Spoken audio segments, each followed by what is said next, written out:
Alrighty. So that part is going. And what, Boo? Oh, great. Now the cat wants to jump on things.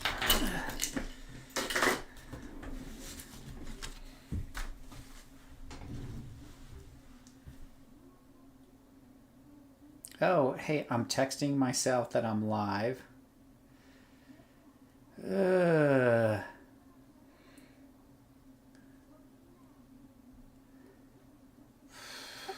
Better than texting yourself your deck? Yeah. No, he. Yeah, we will.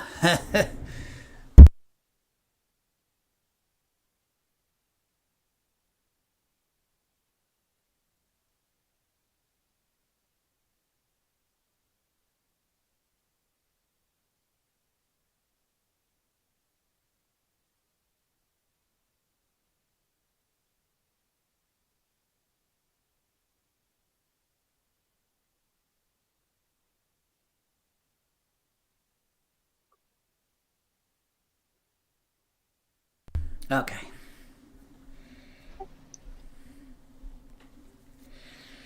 Fun times. What are you gonna do?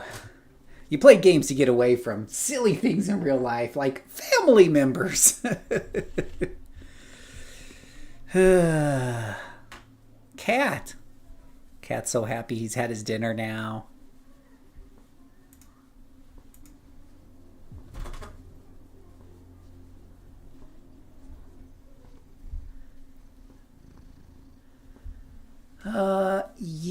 Yeah, but it is kind of interesting. We were looking at the damage and the value differences with stalkers, scrappers, brutes.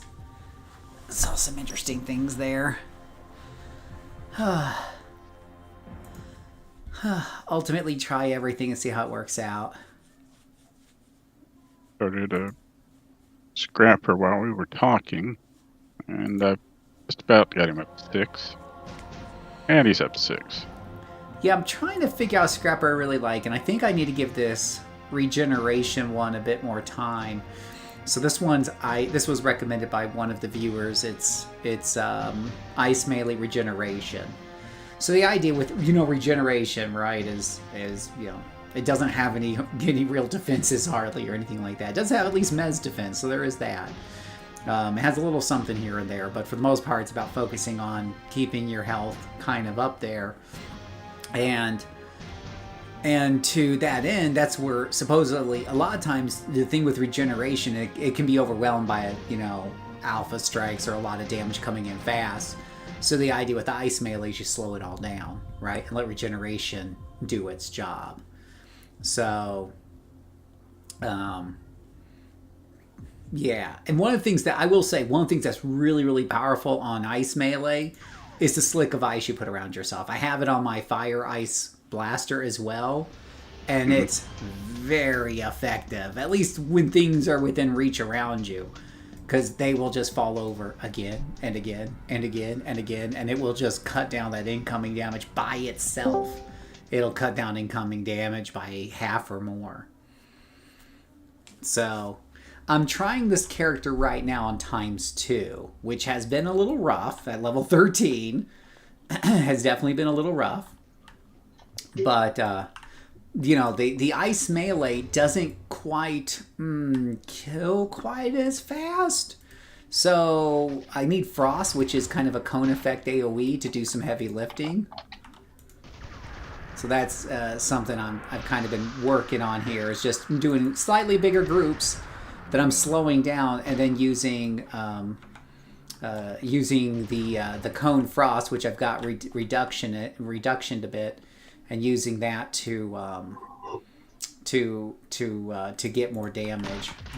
And you son of a gun! This lieutenant's been a real pain in my side. Now she's gonna get put on. Oh gosh. Okay, I'm kicking her butt. Okay, she's almost dead. I'm gonna die. Greetings, ladies and gentlemen, and the millions and millions of viewers in attention. Oh, I see a tally here too. How it's going? Howdy. Howdy. Howdy, howdy, howdy.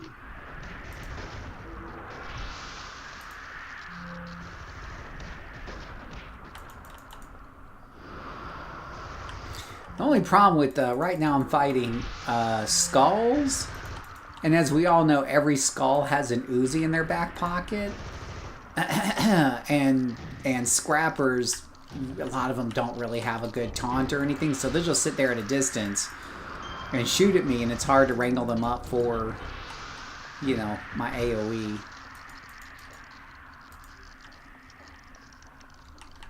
Not complaining, but isn't this the wrong picture for the character?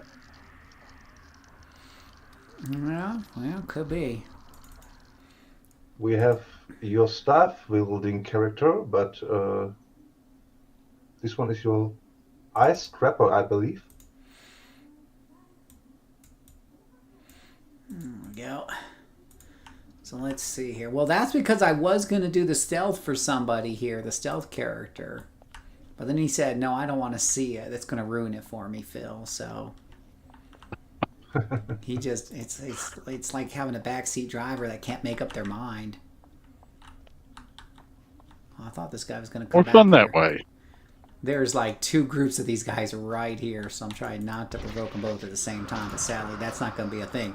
So hopefully Ice Patch here is going to do a lot of heavy lifting and keeping me safe here. You're just going to see them just fall over again and again and again. Look at this. Giving me enough time to do that and not hardly take any damage.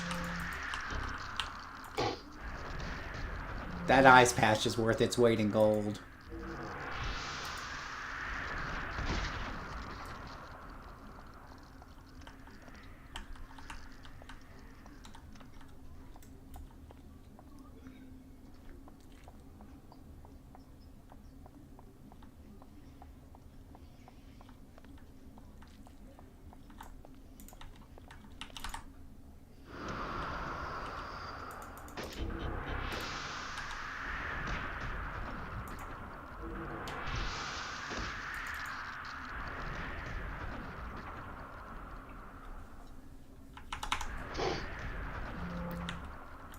You get a present. You get a present.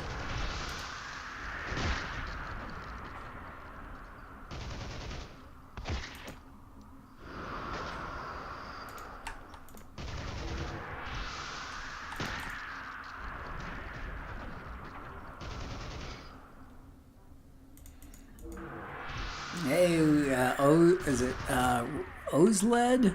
Ozled, how are you doing today?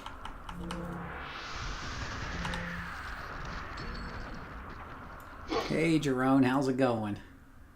And let's take a look here, because I'm pretty sure Sunshine here has pretty much no defenses, right? So we take a look at our combat attributes for a minute. We have 0 damage resistance. We have 0 defense.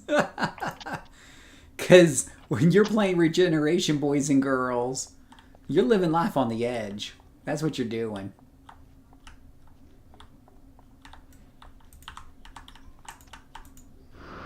We don't need no sneaking defenses. Okay, that's what Ice Patch is for. Ice Patch is all the defense you need.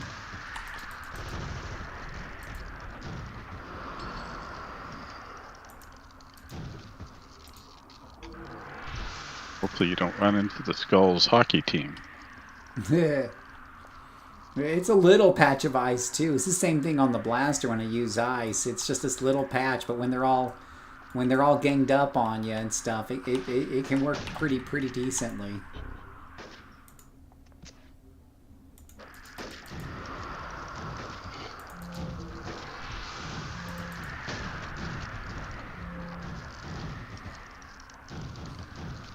Look at them. It's like one of those popcorn machines. Dun dun dun dun dun dun dun dun dun dun dun dun dun. They're just popping up and down.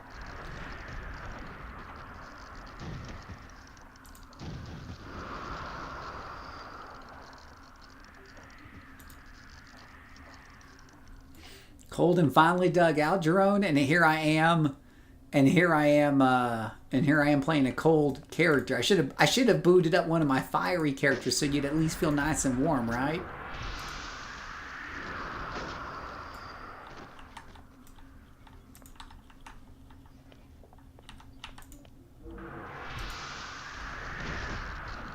Maybe you could thaw my driveway that way.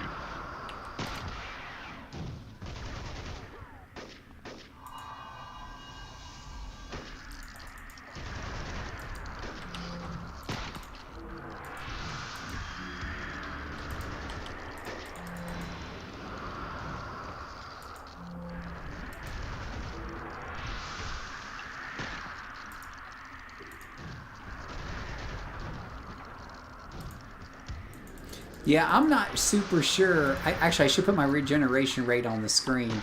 But I don't know if I really believe my regeneration's helping out a whole lot.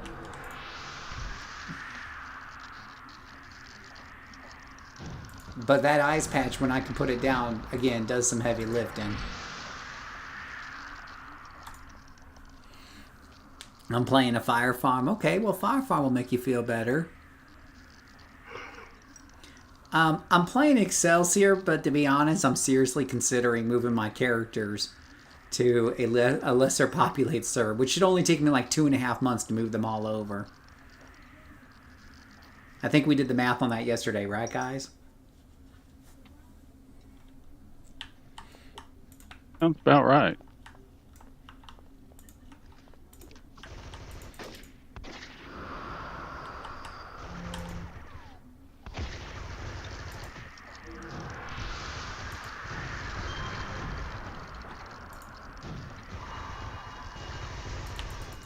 Yeah, see, these guys are content to just step back there and hit me with ranged attacks. That's what really is bothersome for this particular build. You really need them to come in close and get onto the patch of ice and not sit back there like a bunch of girly girls and sitting back there with your little guns and shooting up my poor Wolverine ripoff here.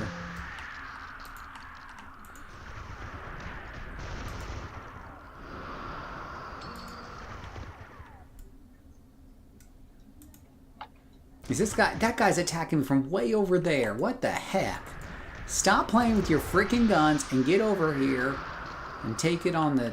Yeah, exactly, backstabber. Moving to which one again? So I'm currently on Excelsior, but I might be looking to move off to another one soon. It'd be a good conversation maybe for our 1,000th anniversary. 1,000 subscriber anniversary 1,000 subscriber stream that we will be doing if we get to 1,000 subscribers. We're at 950 when I checked this morning. It's been going up. I think at the rate it's been going, we might hit that probably next the weekend after next. And we're going to make a new character based on the votes that you guys did, and that's going to be a new story-based character, solo self-funded character that basically we'll be going through all of the hero side. I'm already doing this on the red side with Mirage Monarch. We'll go through go through a lot of the hero storylines. Just solo self-funded, as I like to call it. No double XP. No handouts from my other characters. Just gonna make his own way in the world. Oh yeah. But right now I'm on Excelsior. We have a super group there, but no one ever uses it that I can tell anyways. Do you guys use it? Are you guys using it behind my back? I use it for the transport.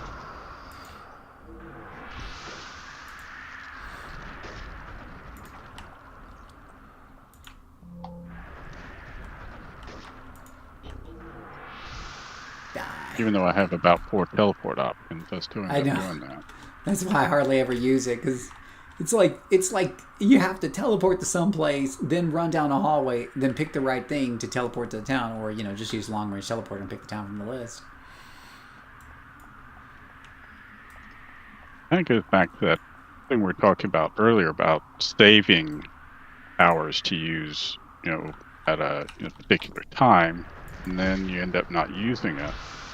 And I think I end up doing that with the teleports, thinking, well, if I could I'll just run in base and do it from there, and I'll save that in case I need to teleport out of somewhere. Well, the long-range teleporter's like on a 10-minute cooldown. So, unless you're getting through your missions really quick, and maybe you are, because you're like, you know, playing a brute or something, and you're stealthing to the end. I've definitely played like my Stalker.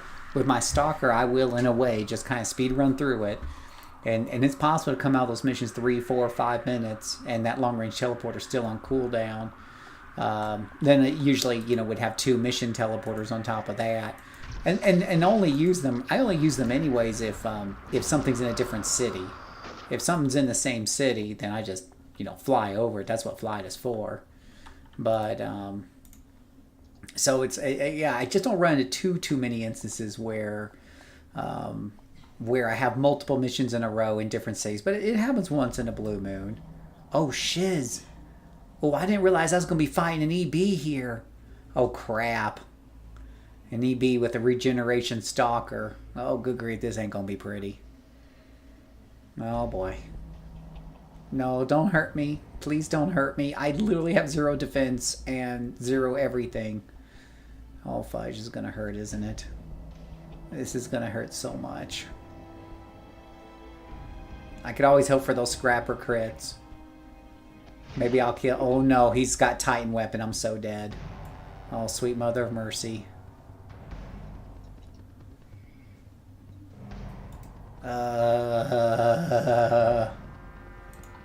Yeah. Some days you're the windshield. Some days you're the bug. Yeah, this is sadly gonna be pretty ugly. We're gonna pull him back from his other dudes, though. That's for sure. He's got a large aggro range. Oh gosh, that's cheating.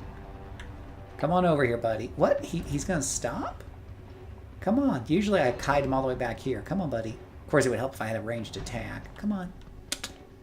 Come on, turn around, you son of a gun. Okay, we'll fight you here.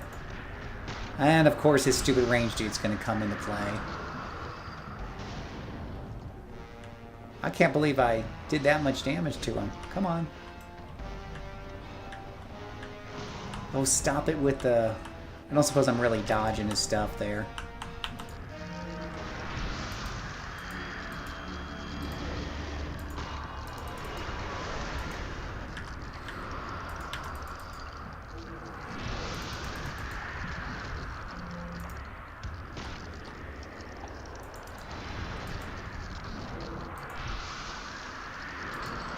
Woo! The critical at the end. I can't believe I did use a crap ton of inspirations, to be fair. But, ooh, that was a little crazy. Don't have Black One or Nemesis staff. You know, I don't even think to put it on a... You know, I rarely pick those up unless it's like, I'm going to be playing something that's like really... anti-meta. Like, I don't know, a controller... Which, honestly, now that I've figured out how to use Arcane Bolt, I rarely use it on a controller anymore. Now that I figured out the Arcane Bolt trick.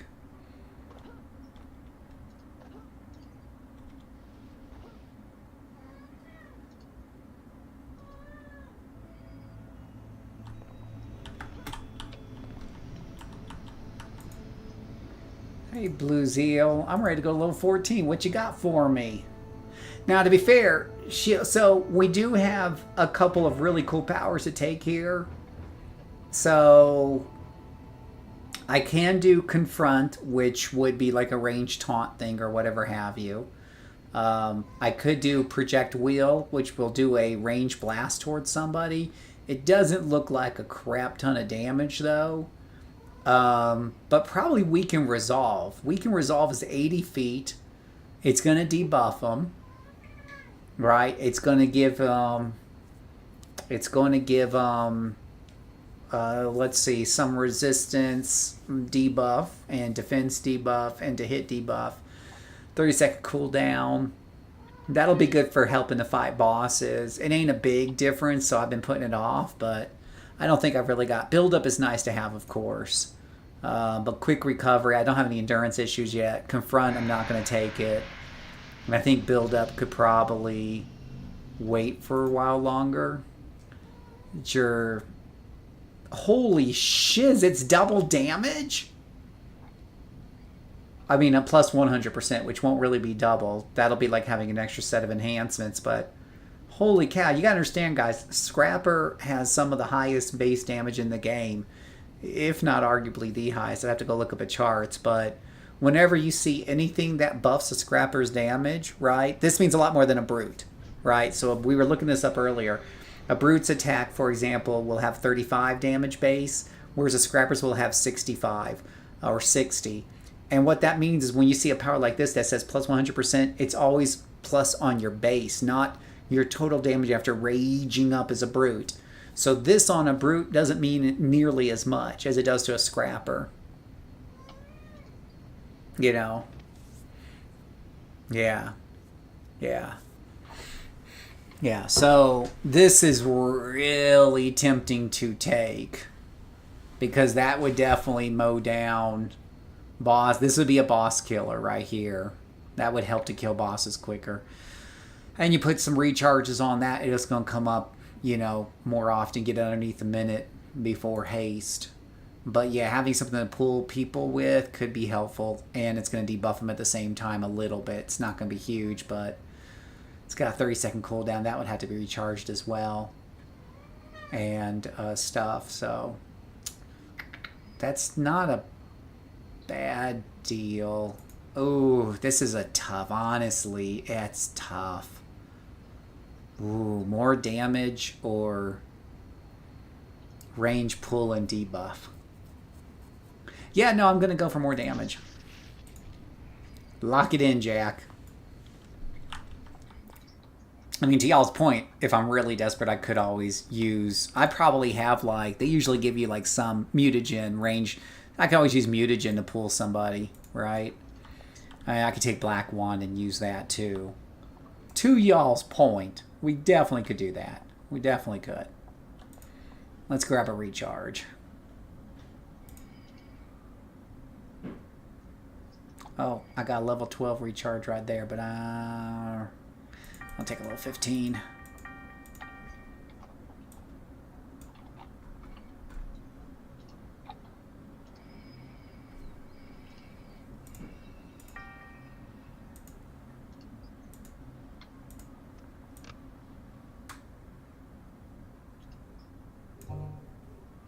What does this do?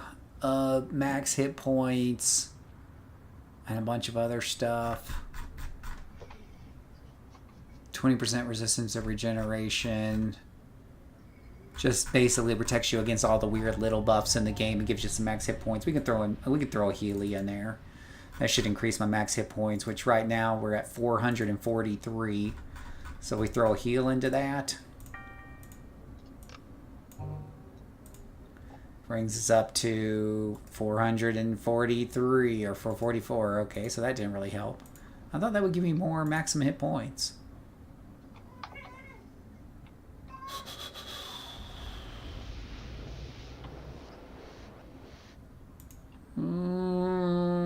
Ailment resistance.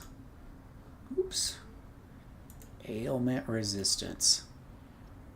Auto. Self max hit points. Res. Oh, there it goes. It's at 459 now. Okay, it's working. A lot of regeneration stuff is pretty passive. So it's not nearly as toggle heavy as certain other defensive power sets I've done. Hey, Uncle Sloth, how are you doing today? So far, this has been a very interesting Scrapper to play. This is a very interesting Scrapper to play. I still want to go back and play Staff because I think Staff is so much fun. But this has been very, very cool, too.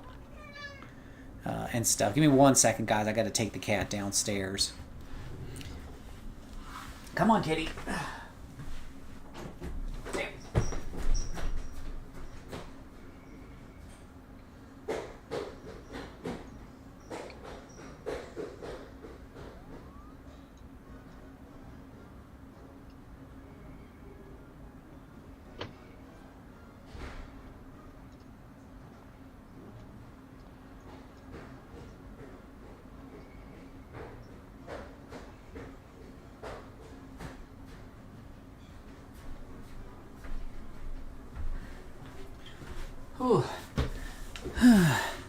Just working with trying to wind it down soon. That's always good, Uncle Sloth. Staff regen is excellent. Well, I'm beginning to think that staff. What were you? Wait, was one of you guys here in voice doing staff? Was that you, Ray? No, I'm doing dual blades. Oh, Taylor, you doing staff? Not until now. Wondering, you doing staff? I have a staff fire armor scrapper. Staff, a staff firearm scrapper, you said? Is that what you said? Fiery armor, or whatever you call it. Oh, staff fire armor. Yeah. Okay. Yeah, I like that. That sounds like a good one. Yeah. Staff super reflexes. That's also great choice. I went with a kind of an angel motif, so it's basically angel flying in, all fiery, and hitting you with a stick.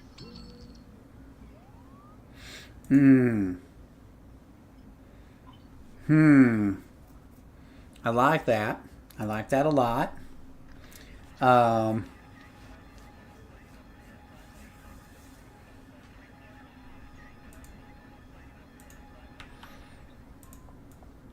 And Yuki, I like your staff super reflexes. So that is, you guys have already seen Iron Widow, right? That's what she's using. That one's a stalker. But it would work really great it would work very similar and very good on a Scrapper as well. The damage values between Stalker and Scrapper are pretty close. Obviously, Scrapper has higher damage values. Stalker has, the managed crit system to help compensate. So they both end up feeling pretty damn fun. And I think it's, what really makes that really fun is the spin defense or whatever it's called, adding an extra 11% on top of super reflexes, 18% or so defense if you got some slots in it, makes you 30% defense, which means your standard mooks only have a 20% chance to hit you. It is very unfortunate for them. Oh gosh, there's so many Vazimalaks here. Oh, what did I just put on? What is this? Oh, that's my build-up. Quick, use the build-up. Take advantage of it. I didn't even realize that was my build-up button. I just pressed some buttons.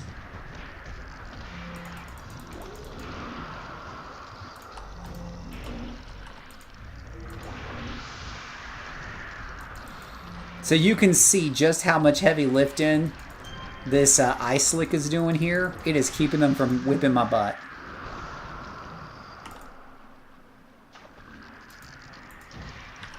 Because they're spending more time on their backs than they are on beating me up.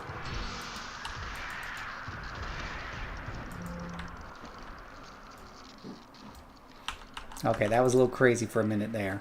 Just a little.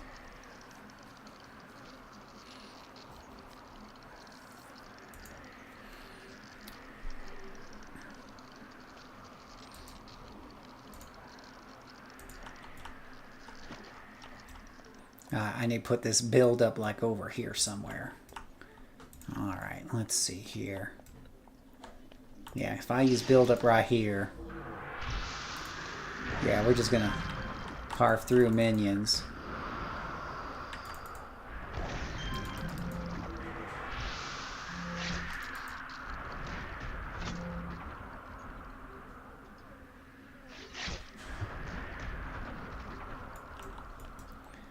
Whew, that's a little close for comfort.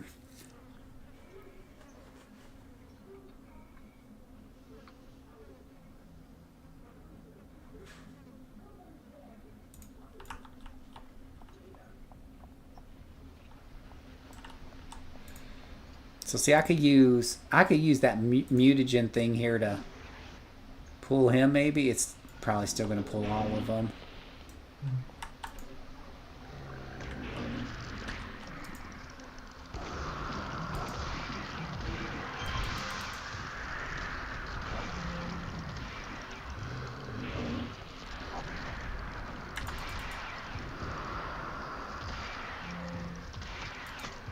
I like how that one back there decides he's going to get involved now.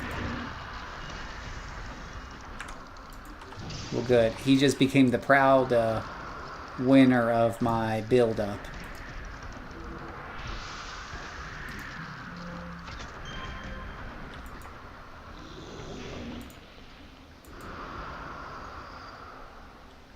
Not too shabby. I just handled 2 groups in a row at +2 with this character. Not too shabby. It's a little living life on the edge. Certainly not invulnerable. Certainly could end up dying in the wrong moment, but...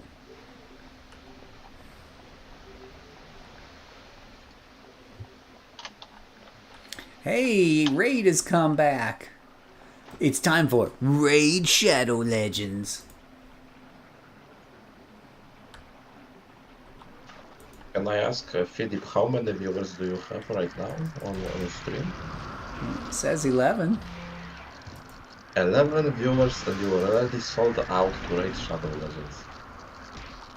Raid Shadow Legends. Well, that's because they're joining our channel. The official representative of Raid Shadow Legends right there in the chat. Oh, really? Yeah, you can go and talk to them. They're right there. I was playing around with my Toon Villain up to level 5 right now. Well, that's great to hear, Raid. I do like playing Villain side myself quite a bit. My top melee characters are villains. My top Stalker, my top Rook, which are higher levels, are both villains.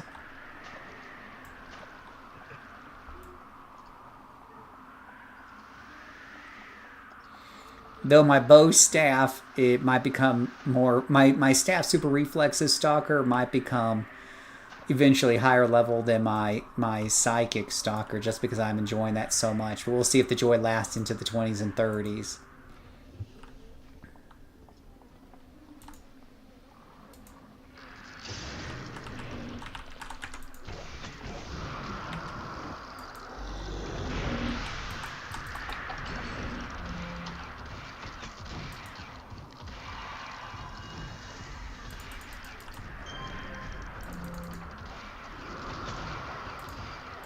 Boy, just look at this. This is just good old killing going on right here.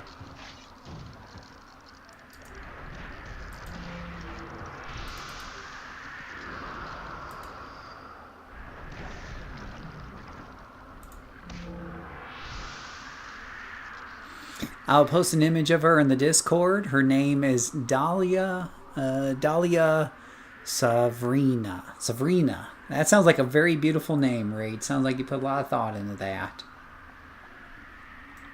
Probably a little more thought than what I put in Arena Frost here.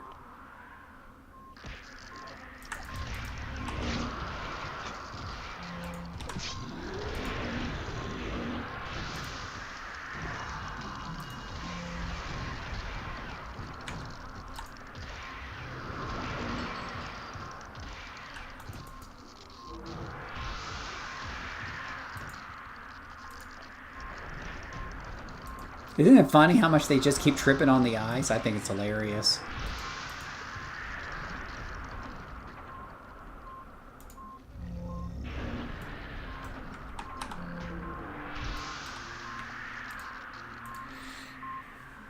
And tell them all to chill out. That's what this character does. So this is ice regeneration, right? We're using regeneration. No defenses, no resistances, just a slightly faster than normal healing rate to get you through all of this shiz right here. That's pretty much that in a prayer. That's what she goes on.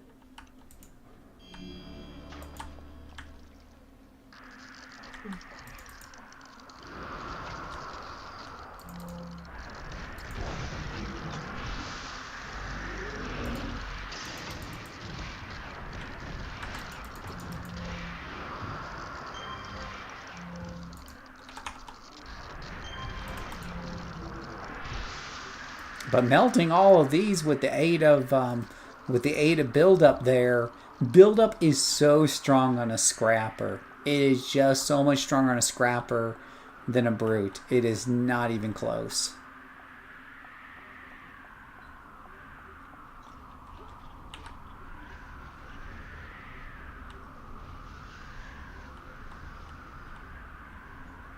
Trying to figure out the angle of attack I want to do here. Well, that jump didn't work out too well. Ah! Me and 3D geography. Oh, come on. Jeez.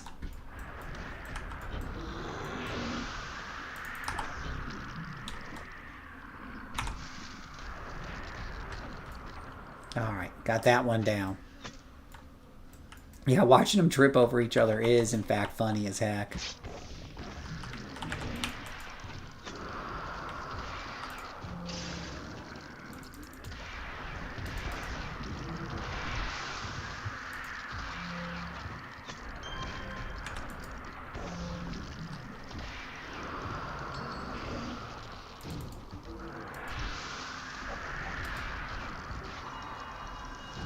Supposedly that's to help regeneration do its work.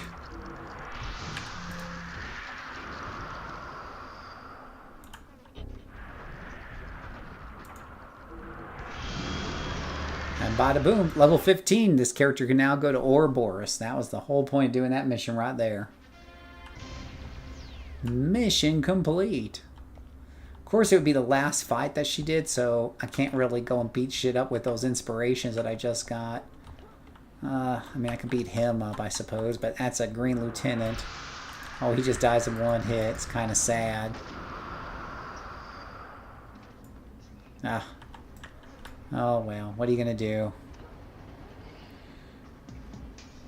You regenerate a percentage of the health that you have with regeneration, generally speaking. So if we take a look at her powers, we look at her combat attributes, we look at base, we look at her regeneration rate right here. So she has a regeneration right now of 1% per second, which means after a minute and a half or so, she could go from nearly 0 to full. And what have you. Her recovery rate for endurance is pretty high, 2.16 overall. So that's really good. She gets a healing item bonus. But she has no defense, really. She has none. Zip, zero, zilch. So this is a character that, honestly, we're going to see how I get up into the higher levels. But honestly, you guys know I normally don't get into sets early. But this might be a character to get into early set bonuses. You are going to see like her maximum hit points here are 496 with ailment resistance providing an extra 100 hit points. So that makes her a bit more tanky, right, than your average scrapper in that respect. And it also makes regeneration stronger because the more hit points you have, the more you're regenerating. So that's what you're trying to do with this character. You're trying to do a lot of that. At the same time, the ice powers slow things down so that you can, your healing can work. And that ice slip that you saw me do, as you see, that is doing, again, it's doing a lot of heavy lifting and protecting this character. That one power is probably doing what Super Reflexes is doing with a bow staff defensive maneuver that gives you 30% extra defense. This is doing just that much work to keep the scrapper alive so that she can get her damage out. So, actually, I got a DO in there non-SO, so I need to fix that. Let's see here. Another recharge and build-up would be nice. And maybe... Ooh... Oh, I think I want to put one more in fast healing to make it do some more lifting. So we can see what fast healing looks like when it's properly, when it's got an extra Healy in there, right? So we need 2 Healys and a recharge. And we're going to see how much that regeneration goes up, because right now it's at 1%. So let's see if we buy 2 heals and a recharge. And a recharge, and let's see if we can make this better, right? So we will pop that into there. We'll pop that into there. And we'll go ahead and put another recharge into build-up so that comes in more often. And Well, regeneration, okay, it's up to 1.13 a second. It was, what, 0.9 a second before. So it's up to 1.13. So now we go from 0 to full instead of like 100 seconds. We would get there in 85, if my math is correct. Let me do a little calculator here. 100 divided by 1.13, 88 seconds. Regen is full. My friend tanks 4 reds. He regens about 40 life per second, level 19. How do you get to 40 health at level 19? I'm at 15. I'm only at 5. How do you get to 40 life at 19? How do you do that? Somebody explain that to me.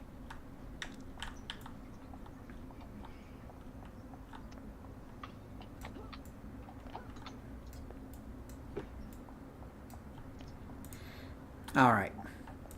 Let's see here. Now this character can go to Ouroboros. Very cool. We like to go to Ouroboros. Our little Iceland person could go to Ouro.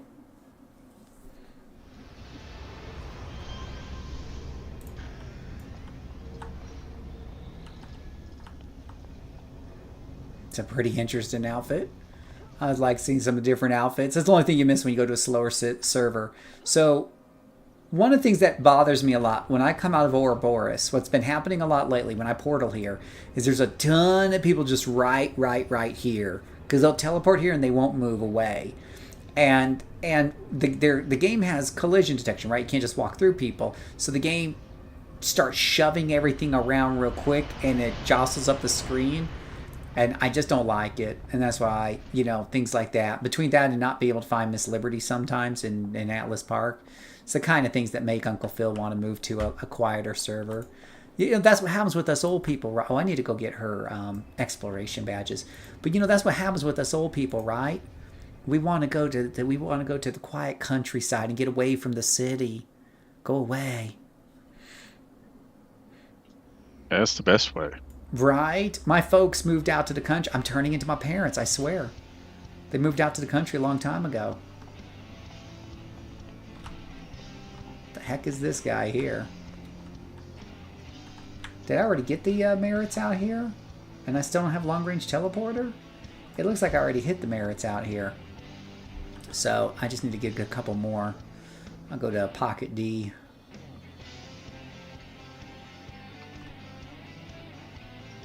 Boop, boop. Hey, appreciate the videos. Super helpful so hard. Question regarding dual boxing. Is it viable for level 2 characters from scratch that way, or better to have a carry for that? Wait. Why do you want to... What are you using the dual boxing for? Especially with level 2 characters. Hey, how's it going, Scam?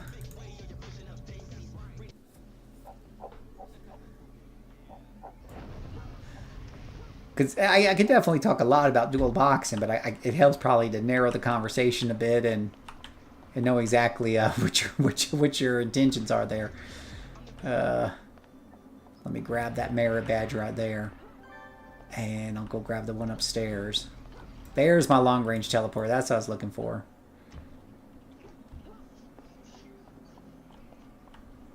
That's what we're looking for, our long range teleporter. I was going to say, now Ouroboros on cooldown, but someone put an Ouroboros right there for me. How convenient. Mostly for fun of it, I thought having a dedicated support character might be interesting. It could be, yeah. I mean, if you're talking about like going out and doing quest lines and stuff solo, but in a dual box situation, that could be really rough. If you had a tanker and then you had the second account, like basically following him with auto cast on, like, something from Kinetics or something like that, and the tanker was doing a good job of holding all the aggro, that could probably work. Now, keep in mind that, the game will register that as being 2 people in the dungeon, so it'll up the difficulty accordingly. You will be facing bosses. You cannot turn off bosses if you have 2 characters, so your tanker better be really able and willing, and we probably should use a brute, let's be honest, because a brute can taunt and do decent damage, so you want to use a brute. And a tanker would just be too slow, I think. Unless it's, well, there's some tanks that can kill decent, but you are going to have to fight bosses. And trying to fight bosses solo with a tanker is, in my opinion, like even in the best of situations, like watching paint dry.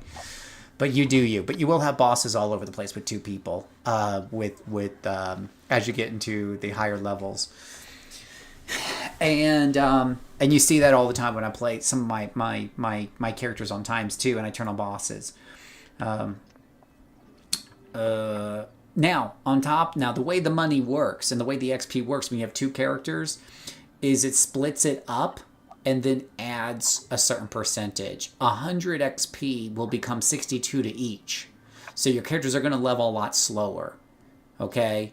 You are getting more XP overall, but they're going to level slower. Because they're only getting 62 per kill, and you've only got one person who's really doing the killing, though he's doing it a little bit faster. So maybe instead of 62, he's getting 75 or 80, but he will never be... He would definitely level faster if he was soloing, but you're leveling two characters at once, so there's that bonus. Same thing with the money. Any money that comes in will get divided up between the two of them. You'll make more money overall, as long as you're killing at the same speed, maybe faster. Yeah. Yeah, but I don't think it's worth it. Very few of us do it. And, well, how did you get 2.24, been quiet? I need to know the secret. How do I get this laser regeneration higher than 1.1? Help me out here. I have got a couple in fast healing. I don't think reconstruction gives me any regen. This doesn't give me any regen. Am I missing a skill that comes up later on that gives me more regen? What's the secret here? I guess health. If I could 2-slot health, maybe. Thank you, Gasper. I appreciate that. Appreciate you stopping by. Currently running. And McGarth, what do you say? What are you running there, McGarth, at level 67 that you feel is kind of slow? What's that?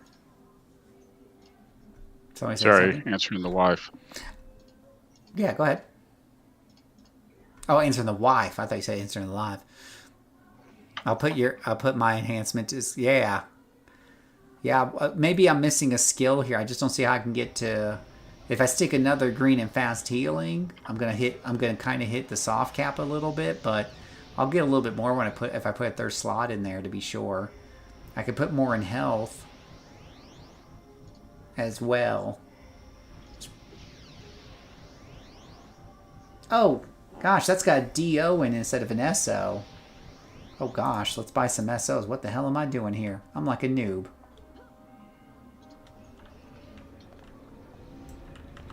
We can bump that up a little bit more.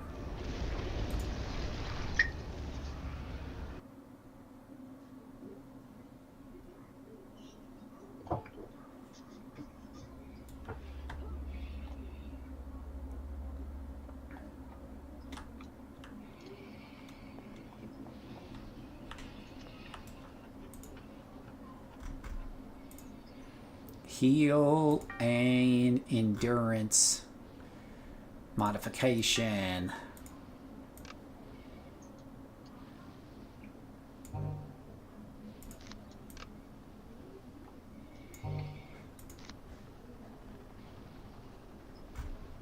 That's a little better. Ooh, 1.16.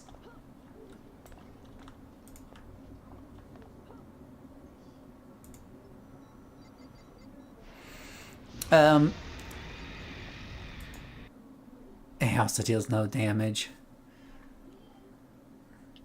So, McGarth, what's your main character that you feel isn't killing fast enough? What do you have? Like, what's the class / archetype, and what are your power sets?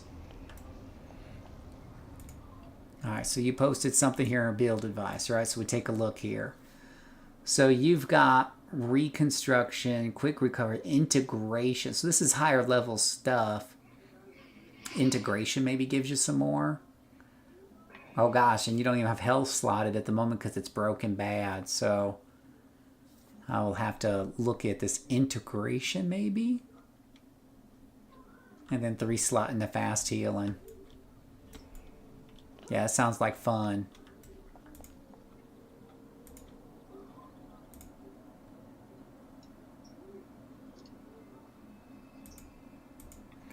The Serpentine Ring.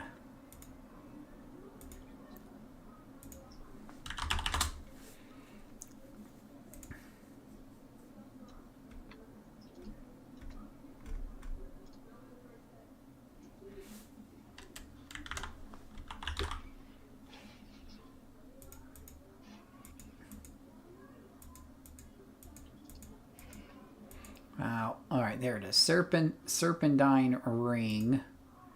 6 merits, half an hour. Yeah. It's not exactly the world's best. Oh, Flux the Outcast, one of my favorites. If you wish to run duo, I'm staying right beside you.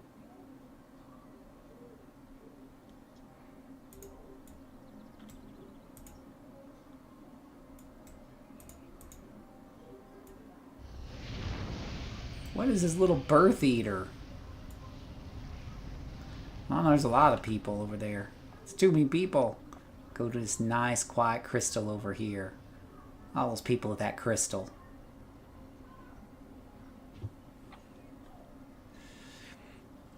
Yeah, it's none of the OP min-max build I've been just trying out. Well, Ben, you got it up there. I mean, you got up to 2%, so that's pretty nice. Yeah. So I like that, Ben. I'm gonna. That's my goal now. You give me something to shoot for. How do you get that many stat window to appeal? You go to powers. You go to combat attributes. That pulls up all your combat attributes, and you just right click and say monitor.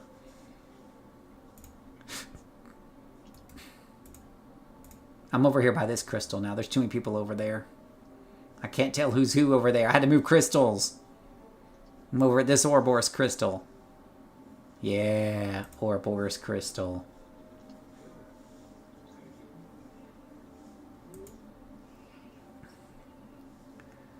The main is Brawler. Yeah, Brawler or Brute, right? So I'm imagining it's a Brute with invulnerability. Not so much that he doesn't deal damage, but just wanted to dual box for fun. Oh, okay. Yeah, dual boxing can kind of be interesting. We use it mostly for farming. Mostly because you got like a farmer, you know, that's doing really good and stuff like that. But yeah, you can give it a shot. You know, there's nothing wrong with trying, McGarth. That you know, you have the fun to game. Yeah, you have fun with the game the way you want. Yeah, you can monitor these. I wonder if I have a new... Do I have a new player video on how to monitor stuff? I don't know. That's probably something to look at. I know. I moved over to this crystal. I didn't see you follow me there, Taylor. Where'd you go? Oh. I thought you basically ignored me because you didn't say something. Yeah, no, I kept saying I was moving crystals because there's so many people over. I can't tell who's who. There was like a crowd. This is why I need to go to a quieter server. You know, like if we were on Reunion and you were here and you're like, Phil, I'm at the crystal. I know who you are because there ain't nobody else on the damn server. But here, oh my gosh, it's like being in a shopping mall.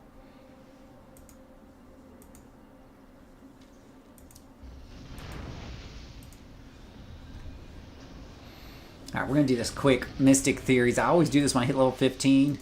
It's a quick, easy one. You teleport to Compact and start you in Steel Canyon. And I like to start in Steel Canyon. You have to go to Perez Park, but I start in Steel Canyon by going to the Contact, which allows me to get the exploration badge out here real easy. So I can unlock it on a long-range teleporter on this character.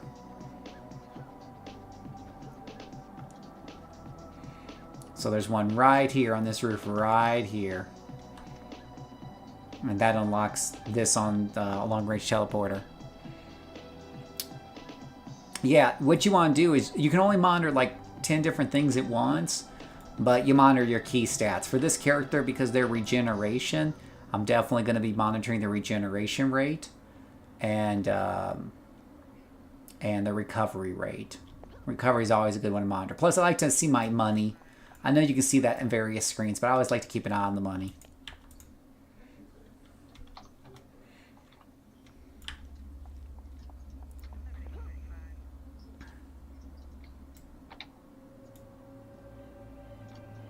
Huh? We got to go down to Perez Park. Yeah, but somehow it will not let me go into Perez Park. Just gotta talk to the officer there. You gotta click on the officer. Yeah, okay. Understood. Been a while, haven't you? You know, you like back in my day, we had to talk to the officers to go from zone to zone. Hey, I just run into the portal and expect that it basically will let me through. Why do I have to talk to such people? He doesn't check your credentials. He don't know who you are. He can just let anybody go through. Is that the I jump have a power? costume. Is that the jump power? This is not the necessarily the jump power from Leap. This is from the force of willpower pull called Mighty Leap. Mighty Leap. So that is what that is from. Mighty Leap has some interesting things in it, particularly for melee characters. That makes it, in my opinion, a little more appealing than Jump. It just depends on how you're building, of course, and what you're looking for, but...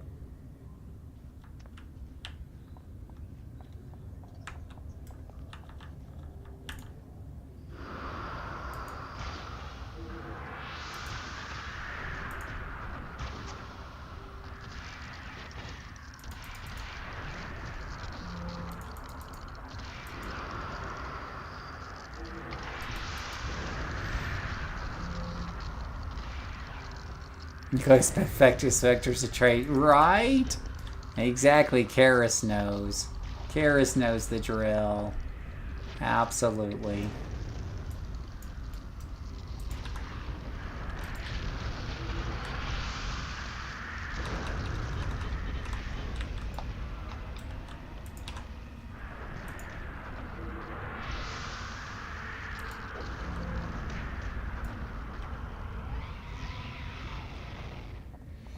Karis knows the drill.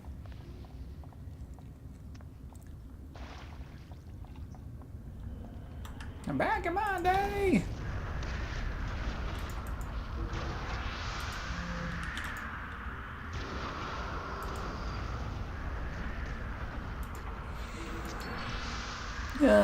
Let's see here. I see that might make sense for me then. I imagine there's also within the prestige power-ups there. Yeah. Combat jumping for Mez resist, and I like using certain enhancement sets to slot and recharge boost for Luck of the Gambler. Yeah, definitely those powers can help mule some Luck of the Gambler for you. Absolutely.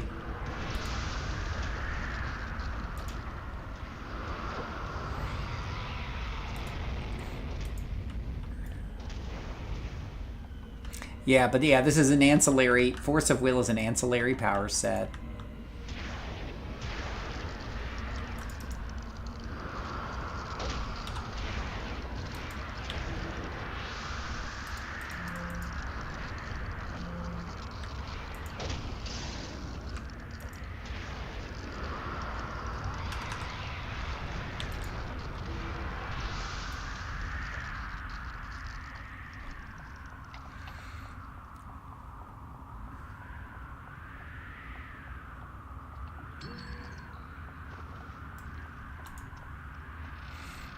So being able to hand your power seems like you get some interest in min-max in there. Absolutely. It's definitely... Oh, and speaking of bosses, this is a boss right here because, again, 2 people will get you bosses.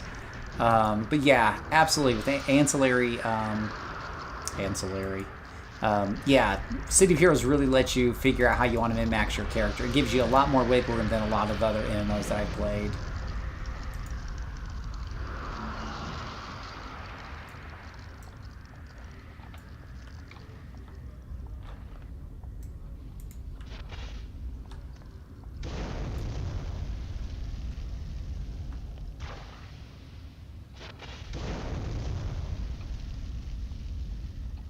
Huh. I was kind of curious how long it took you to beat a minion on a tanker character.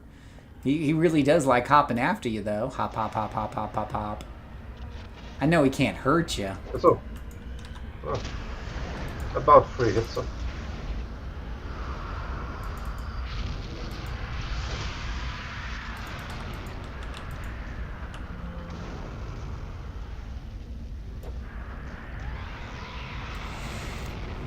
I thought single origins were the best, so I have videos on this, but through the leveling process, through like 1 through your 20s, SOs are generally the best. Then as you get into, at the very latest, you're level 27, you want to start switching what we call IOs, which are ones that you invent at an invention table. You know, you can also buy them off an auction house, which is what I usually do. Those guys start to catch up with SOs in the 20s, and the nice things about them is they don't break every 3 levels like SOs do. So, you know, once they catch up, it's good to lock into those at that point. Then if you have lots of money, at the same time, you know, and some people do it as early as their 20s. People like me usually wait till 50. On most of my characters, some characters I'll get into them a little bit earlier, but you want to get into IO sets. IO sets are IOs with set bonuses that are going to set you back a lot more money, right? Like the cheap ones on those usually cost $500,000 to $1 million per piece of the set. So an entire set will easily run you $3 to $4 million, and oftentimes run you more than that, especially if you want to go for the high-end quality sets. But they have some really nice set bonuses that can really increase the power of your character. Like I said, I usually wait till 50 to get into that. I kind of consider that in-game gear in for my characters. But sometimes, like, if I feel like a character is particularly squishy and needs some extra help to get through the leveling, because I solo a lot, right? I almost just solo and duo. Then I might, you know, get into those a little bit earlier. And whatnot. And HOs, yeah, HOs are hammies. We call them hammies. Those are beyond my expertise, because those involve fighting Hamadon over and over and over and over and over, and I hate him. I don't want to fight him once, much less over and over and over and over again. You can buy them on the auction house, but they're incredibly expensive. They are very, very focused, and in a way niche enhancements. I think most of the people who farm for them just sell them so they can buy IO sets, but I could be wrong on that. And whatnot. You get to swap a bunch of IOUs. Now, see, that's a quick one. When I do this solo, sometimes you can get this under 5 minutes and get you 3 quick reward merits. This one right here, guys, single door mission, 3 reward merits. Takes you 8 minutes to do, or a lot less. And that's worth $500,000 right there. Oh, you made a Sentinel? I love Sentinels. Sentinels are the best. Absolutely. Absolutely. Now, I don't usually return back to the team on this one. Or return back to the contact on this one, because it ain't worth anything to turn it back in. He's all the way in Steel Canyon, so I just usually quit the task force and then go back to Ouroboros. And if your mission teleporter is off a cooldown, you can do it real again and teleport right to the door and do it even faster, because you don't have to jump to the location in Brez Park. It's great. Or you can long range teleport to Brez Park now that you've unlocked his long range teleporter and get to the mission real quick. So you can farm that one for a quick 3 merits a pop. There's a villain one that's even faster than this, guys. How many of y'all play villains? I can show you a villain one that's 3 merits for 3 minutes. Infinitely repeatable. Oh, yeah. You know which one I'm talking about? I think I've seen you do that one. That's one where you go in the caves and you rescue someone from the Circle of Thorns. That's the hero one, right? The villain one I recently discovered is even faster than that, because on the hero one you have to escort her back up to the front. On the villain one, you just got to go back and beat the boss in the end. And if you're playing a stalker or something with good stealth, yeah.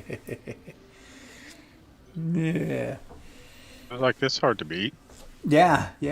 It is just, I couldn't believe it, because a lot of the villain missions don't pay a lot. And I'm sitting there busting my nuts for like 30, 40, 50, 60 minutes just to get like 6 reward merits. And then I do this one mission, takes 3 minutes, and I get 3.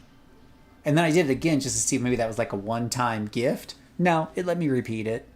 You want to see it, Dickie? Okay, we're going to see it real quick. So we're going to switch over to our villain characters.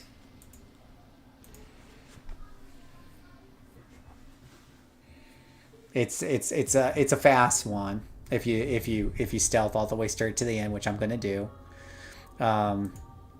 If you have a villain character and you want to sit at the door or you want to run through stealth real quick, you will get 3 quick merits for the effort. Up to you. But this will only take 3 minutes. Let me find my stalker. Oh, I've got a couple of stalkers.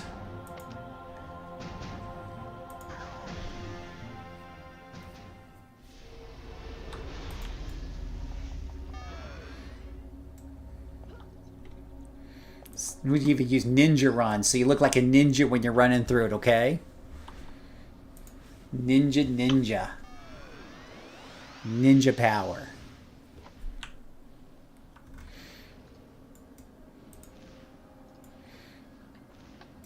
Do you have a villain you want to bring on this, Taylor, or you want to just watch for a few minutes? I unfortunately have no stealth villain in the moment.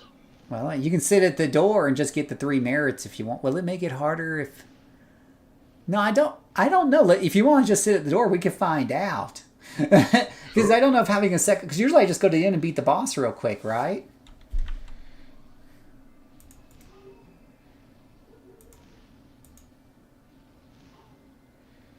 Well, I see Lord Chaos here, but it says Hero Armada or something on him. So he's a hero. He can't be a villain then.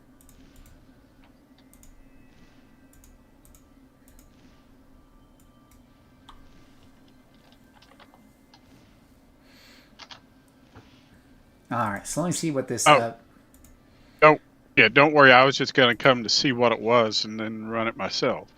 Okay, well, it is called... I will tell you here in a second. Let me look it back up on my spreadsheet real quick. For those of you taking notes, the mission you're looking for is called... It's a level 9 mission. Level 9. Called the Loa Bone. And you actually even get temporary power from it on top of it in case 3 merits aren't enough. Go ahead and click the crystal, teleport to contact. Wasn't that the one of the voodoo doctor? It is Mr. Bakor. And then once you teleport here, all you have to do is just run to the mission door real quick. Preferably with your travel power turned on, not like me. My character's a stealthy assassin. Have a good night. It's time for me. All right, have a good night, Mr. Usar.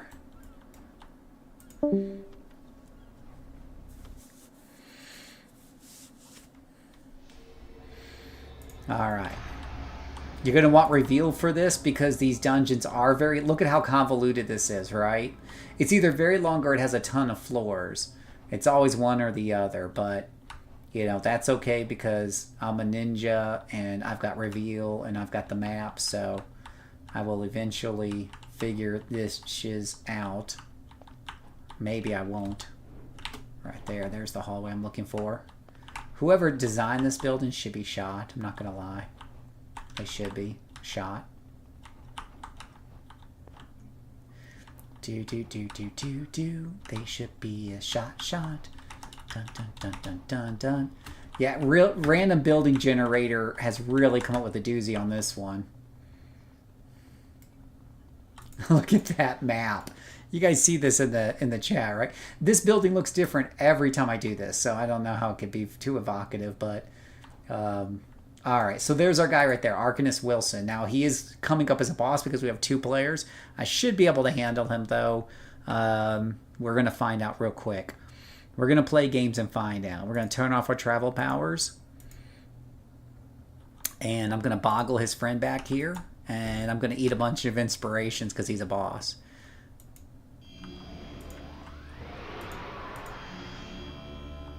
Oh, I don't have boggle. Well, that's lovely. Come on, stab him in the gut. Oh, come on, I missed? You have got to be effing kidding me. She somehow missed on the frickin' assassin blade check. All right, he's dead now. All right, fun fact: she can easily beat a boss at level 9. I'm not even sure the inspirations were needed. I don't think he got many hits off on me. And there we go. It's that easy. 3 minutes, 3 reward minutes. 2 minutes, 40 seconds. Boom.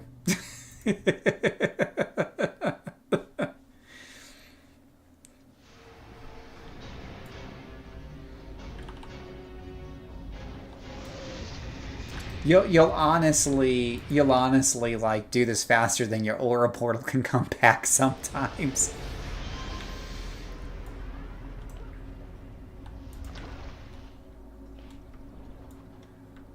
Yeah, exactly. Exactly. That's a quick one. That's an easy one on the villain side. That's even easier. It is only level 9. The thing about the villain ones is that they're lower level missions. There's quite a few in them that are overvalued in terms of their merits. There's a snake one that I do that gives you like 8 or 9 as 3 doors, and you do it like, pretty quick. But then when you get up into like the teens, the high teens, it just goes downhill. And I've started to put I put a message on their forums about this. There's missions. There's one mission that I did that had like, it took me 40 some minutes. It was 3 doors. All 3 of them were kill alls. They take forever, and it only gave me like 2 reward merits. Hey HB Hags, we are currently on Excelsior. But do know that if you're planning on hanging out with me a lot, I'm probably going to move to a less populated server in the near future. But that'll take me a while to move my characters because I can only move like 5 every 3 days. And I have lots of characters, so it'll take a while. Yeah, that's my next character, a stealth character that runs low a bone. Yeah, exactly, McGarth, exactly. Yeah, it is a really fast one. Yeah. It's very easy to change your character's servers, though, right? Like, I have a friend who plays on Indomitable, and he'll be like, hey, Phil, you want to play today? And I'll be like, sure, I'll just take one of my characters I want to run with them. I move the character to a new server, no problem. And then I move him back when I'm done. The only thing is if you're in a super group, that becomes a pain in the ass, because it will disassociate you from the super group. But I don't care for super groups, so it's not a big deal. Yeah. Yeah, they regenerate 5 every 3 days on the average. So, yeah, I just check in every few days and I do another 5. I did it before. I moved all my characters from Reunion over to here when I first started playing. And I just need to make another move from one to the other. Great forgetfulness, right? Okay, I do not have stealth at level 9 and lower chaos. But I just used sprint and ran right through it. Yeah, no right. problem. Yeah. You can also, of course, grab an enhancement and put it into your sprint power that has stealth, and that'll get you cheap stealth. I think you have to be level 12 for that. Maybe I don't recall exactly. Usually procs don't have level limits, but yeah, to equip it, I suppose you might have to be level 12.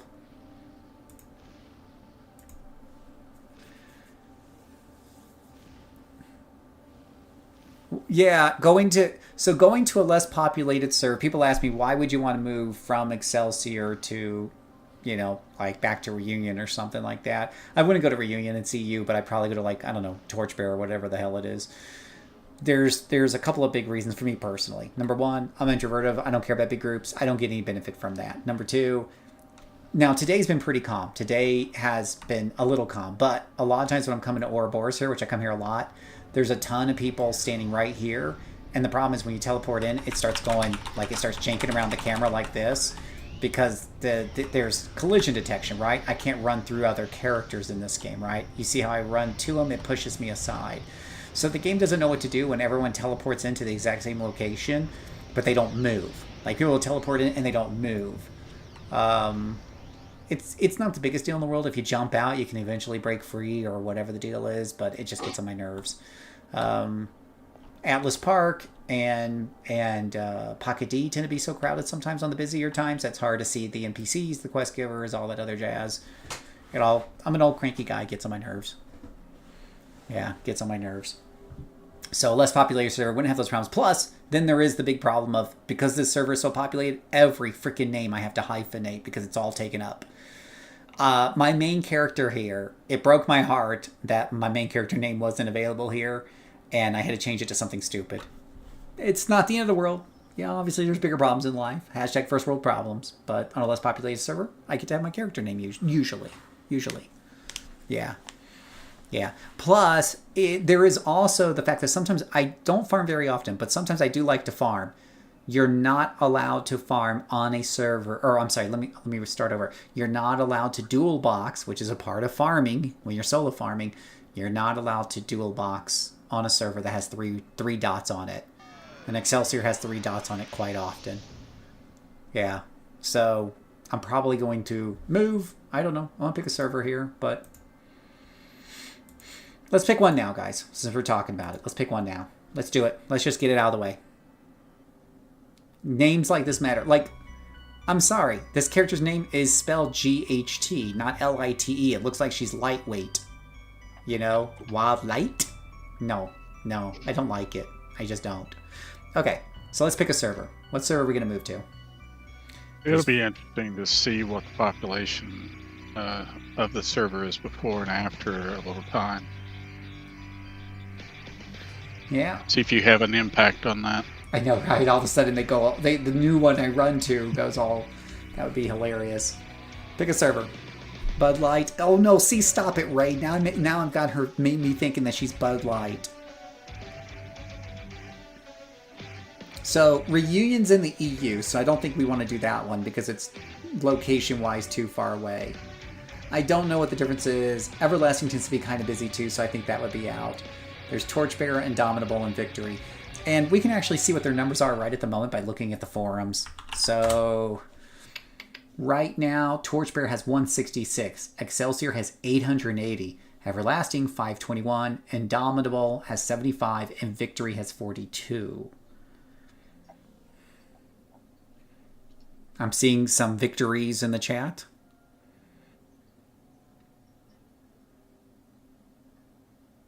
McGrath, you're absolutely right. No matter which server you go to, villains is always much less populated. It's one of the reasons why I play so many villains is as again being an introvert and not wanting to see a bunch of people running around.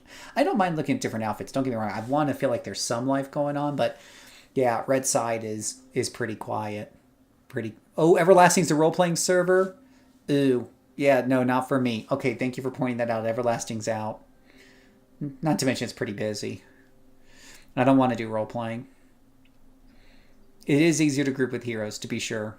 Indomitable had the least amount of characters made on it last year. Okay, Victory makes me want to put together an Ultraman costume. Villains is good if you prefer solo. Yeah, and Villains characters, when you think about like the things like Brute, Mastermind, Dominator, tend to solo better than their hero counterparts back in the day, before it was all made free anyways. Dicky says stay.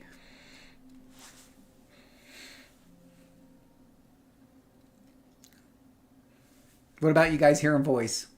Any opinions on this subject, Ray or Tally? Again, please. We're talking about what server to move to. If we move to a less populated server. You have any thoughts on that?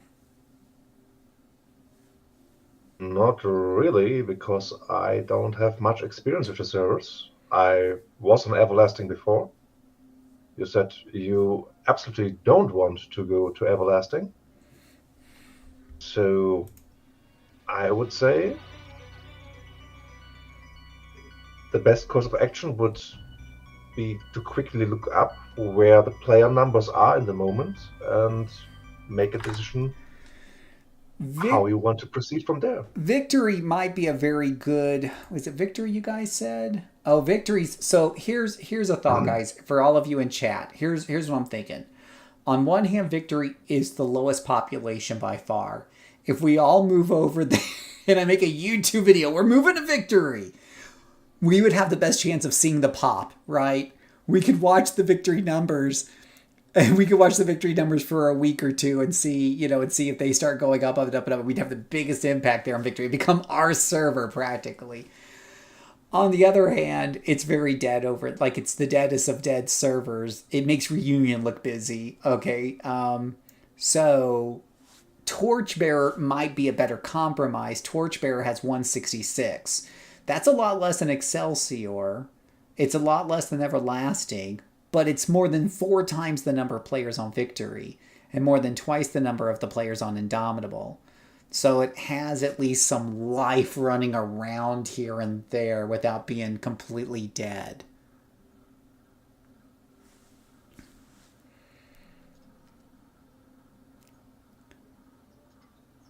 Right? So what do you guys think with that argument? Should we do Victory where we could have the biggest impact, but there's going to be no one else but us running around practically? Or do we do Torchbearer, which at least has some life to it? Yeah, so it's either Torch or Victory, in my opinion. I mean, Indom is in between the two, but, I think you go one way or the other here. Torch or Vic. Torch or Vic. All right, so we're gonna. I'll tell you what. We're gonna start the voting right where Alex and Haga are there. So we got official voting going on right now. Torch or Vic. Ray, you have any thoughts? Really, Excelsior is the only one that I have any experience with.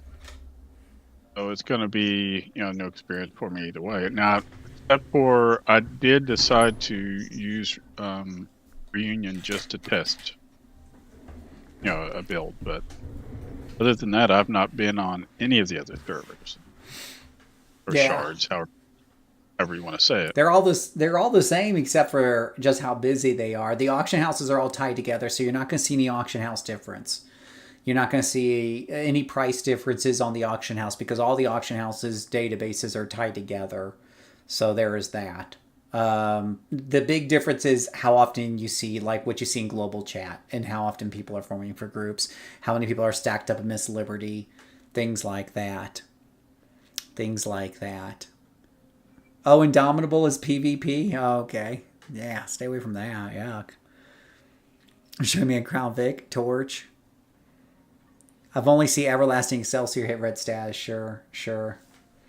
Does Torch ever hit 2 dots, guys? Yeah, it's a global auction house, right? So you can log into Reunion and have the same prices on Excelsior. Absolutely. I do it all the time. Yeah, you can't just sell all your stuff on one and take your money. And that also means when you transfer your character, your money comes over. It's all one economy at the end of the day. We can always switch back. Yeah. The only thing is it takes me a while to switch all my characters. You guys see how many characters I have. So this will be like a migration of characters because I'm going to want to use up my tokens pretty much.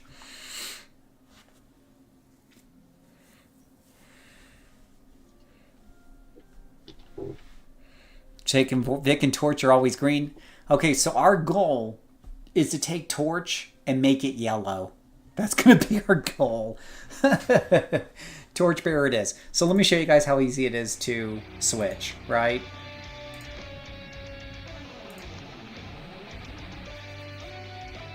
So I'm going to take Wildlight, who's spelled completely incorrectly. We're going to hit transfer. That's a little double arrow up here at the top. It's going to tell me it'll transfer everything else, though I will lose my supergroup membership, leveling packs, I never use those. My friends list will be empty, though my global friends list is preserved. Task forces in progress will be abandoned, which includes Ouroboros, and then, and whatever have you. But everything else will be pretty much preserved. Hit yes. We're going to go to Torchbearer. It's the one server I apparently don't have any characters. Hit use token. This will take a short time to accomplish. Character's been done. It's that quick. Go back. Go to Torchbearer. Here's my nice little 50th character. Let's see if I can rename her. Cross my fingers. Son of a... Con!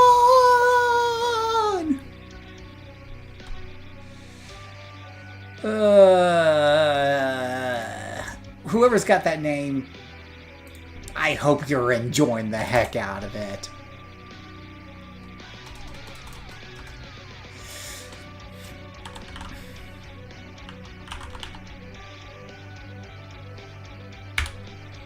Yeah, maybe I should move her to another server until I can get her name, and that's the server we stick with.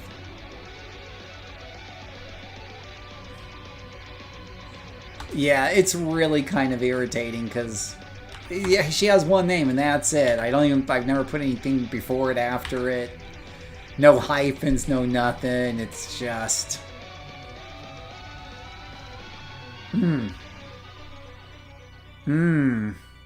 This is the name. I drew this comic for years. Now, I swear I see this name everywhere on the internet, but when I came up with it, I know I was the first one to ever come up with this name. Totally. Wild lighting. No, that's... So Ouroboros mission is so short that you're having to wait for your teleport to reload before you can get back to it. Right.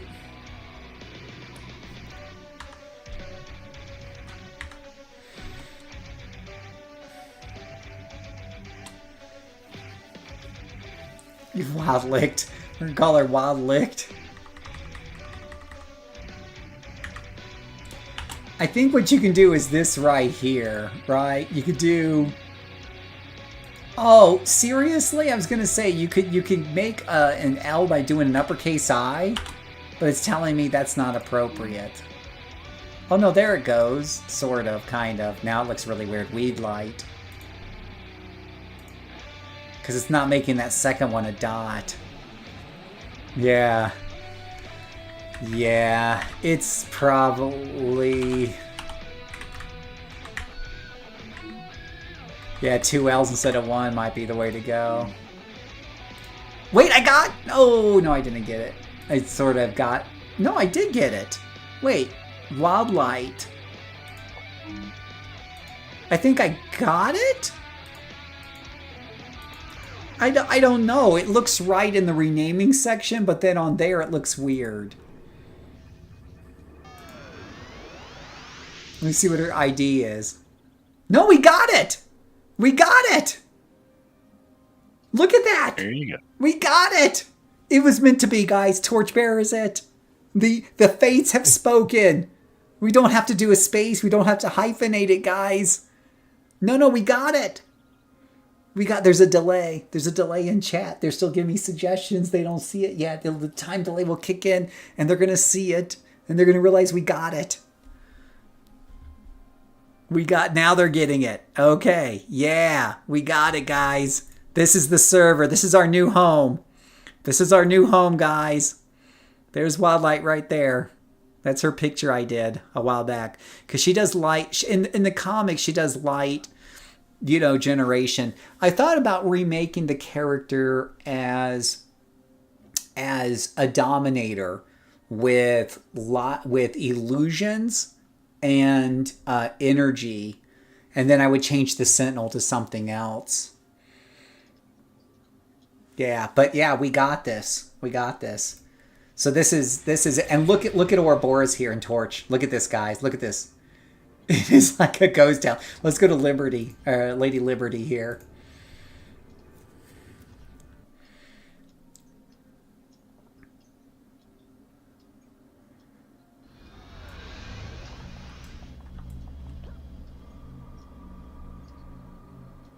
Oh my gosh, look at this guy. Look at Miss Liberty over here.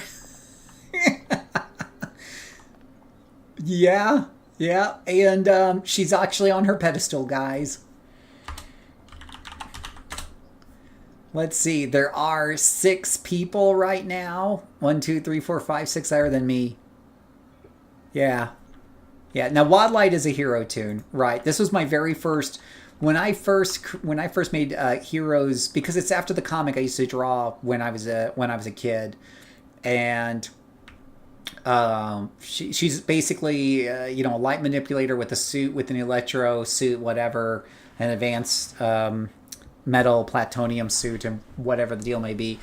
She was basically light manipulation along with super strength, speed. Basically Iron Man if he had light manipulation. Yeah. Yeah.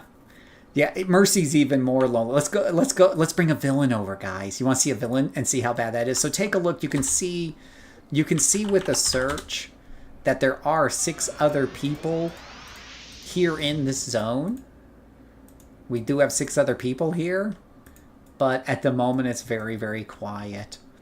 So if we take a villain and we take a look at Mercy.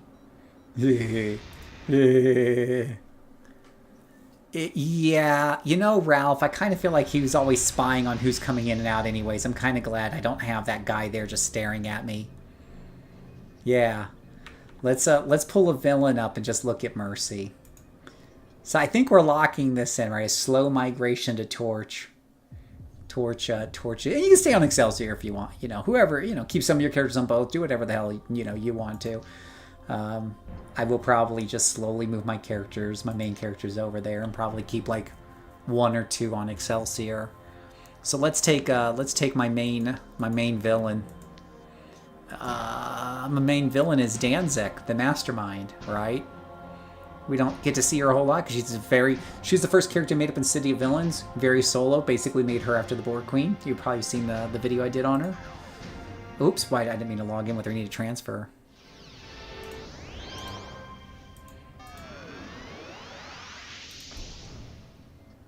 Yeah, here's her over here.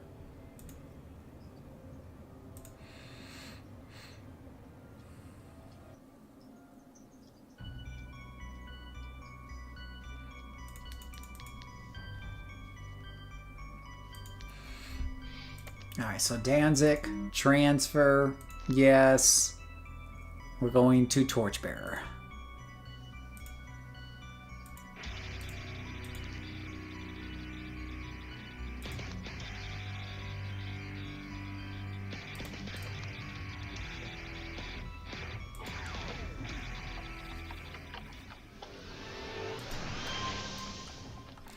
And we want to take her over to Mercy.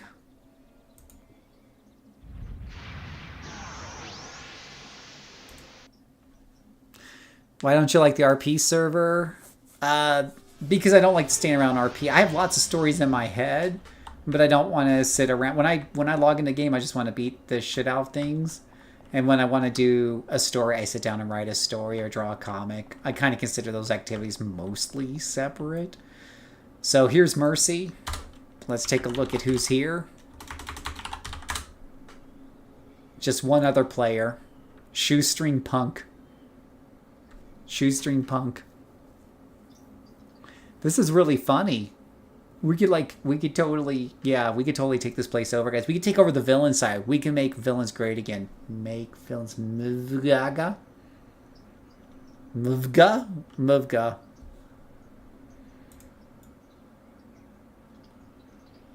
Yeah.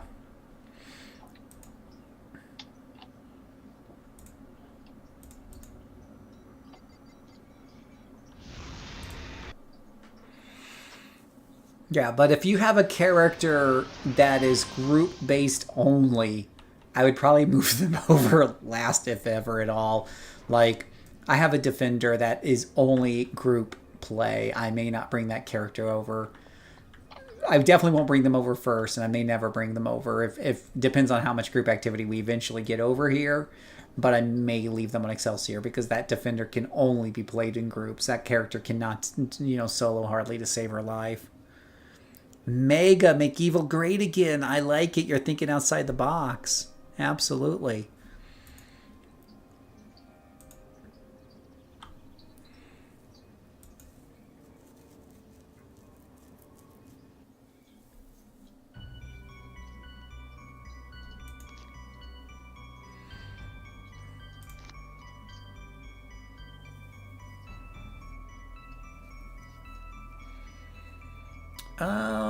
Let's see here.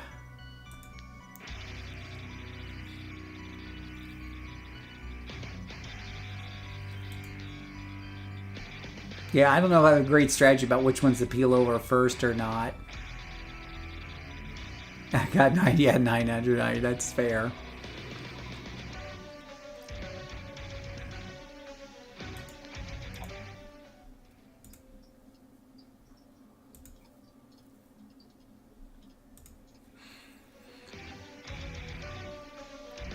That is fair, that is fair.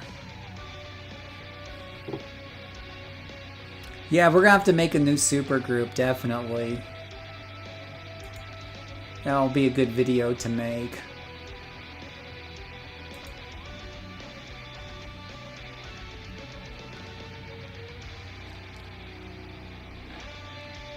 Alright, let's do...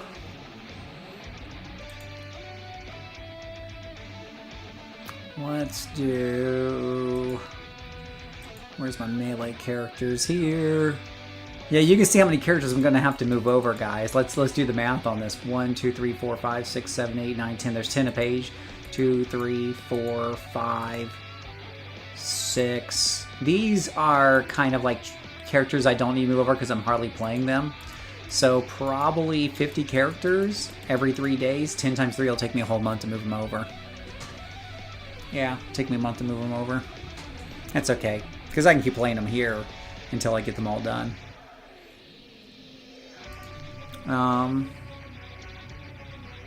Let's make a video, guys. You ready for a video?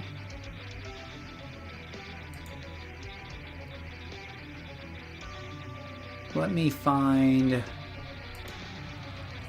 Let's see here. This is another scrapper I'm doing here.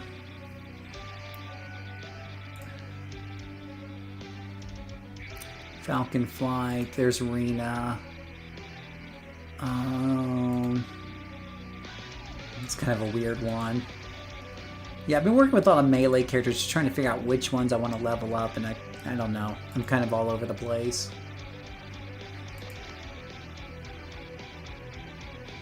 Cassie, no.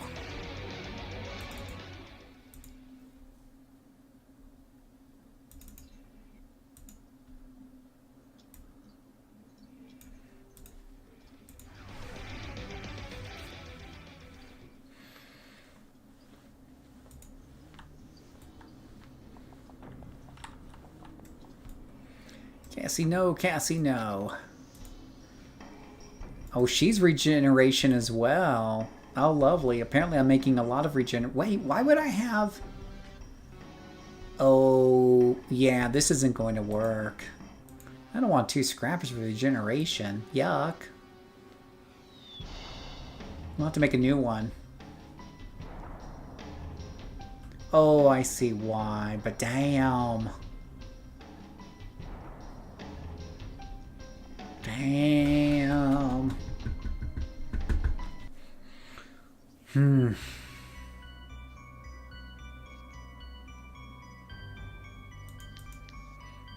We are. Let's do Sabin. Let's do our energy blaster trick arrow guy that we made up.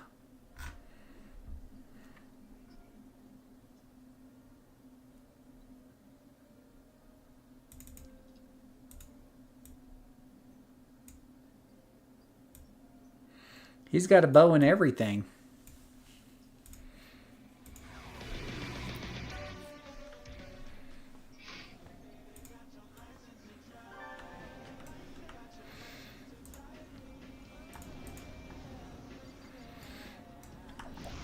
All right, guys.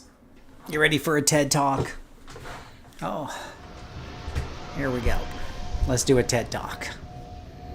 Let's do a TED Talk. Walter White really broke bad. Yeah, when he's had enough, when he's just had enough.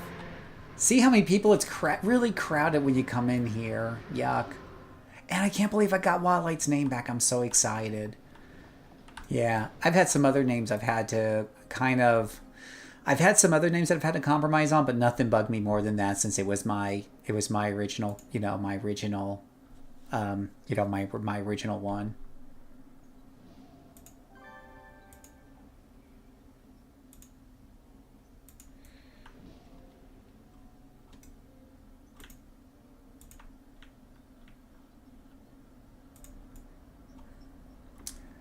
man, I've done this mission a few times, like this week. All right.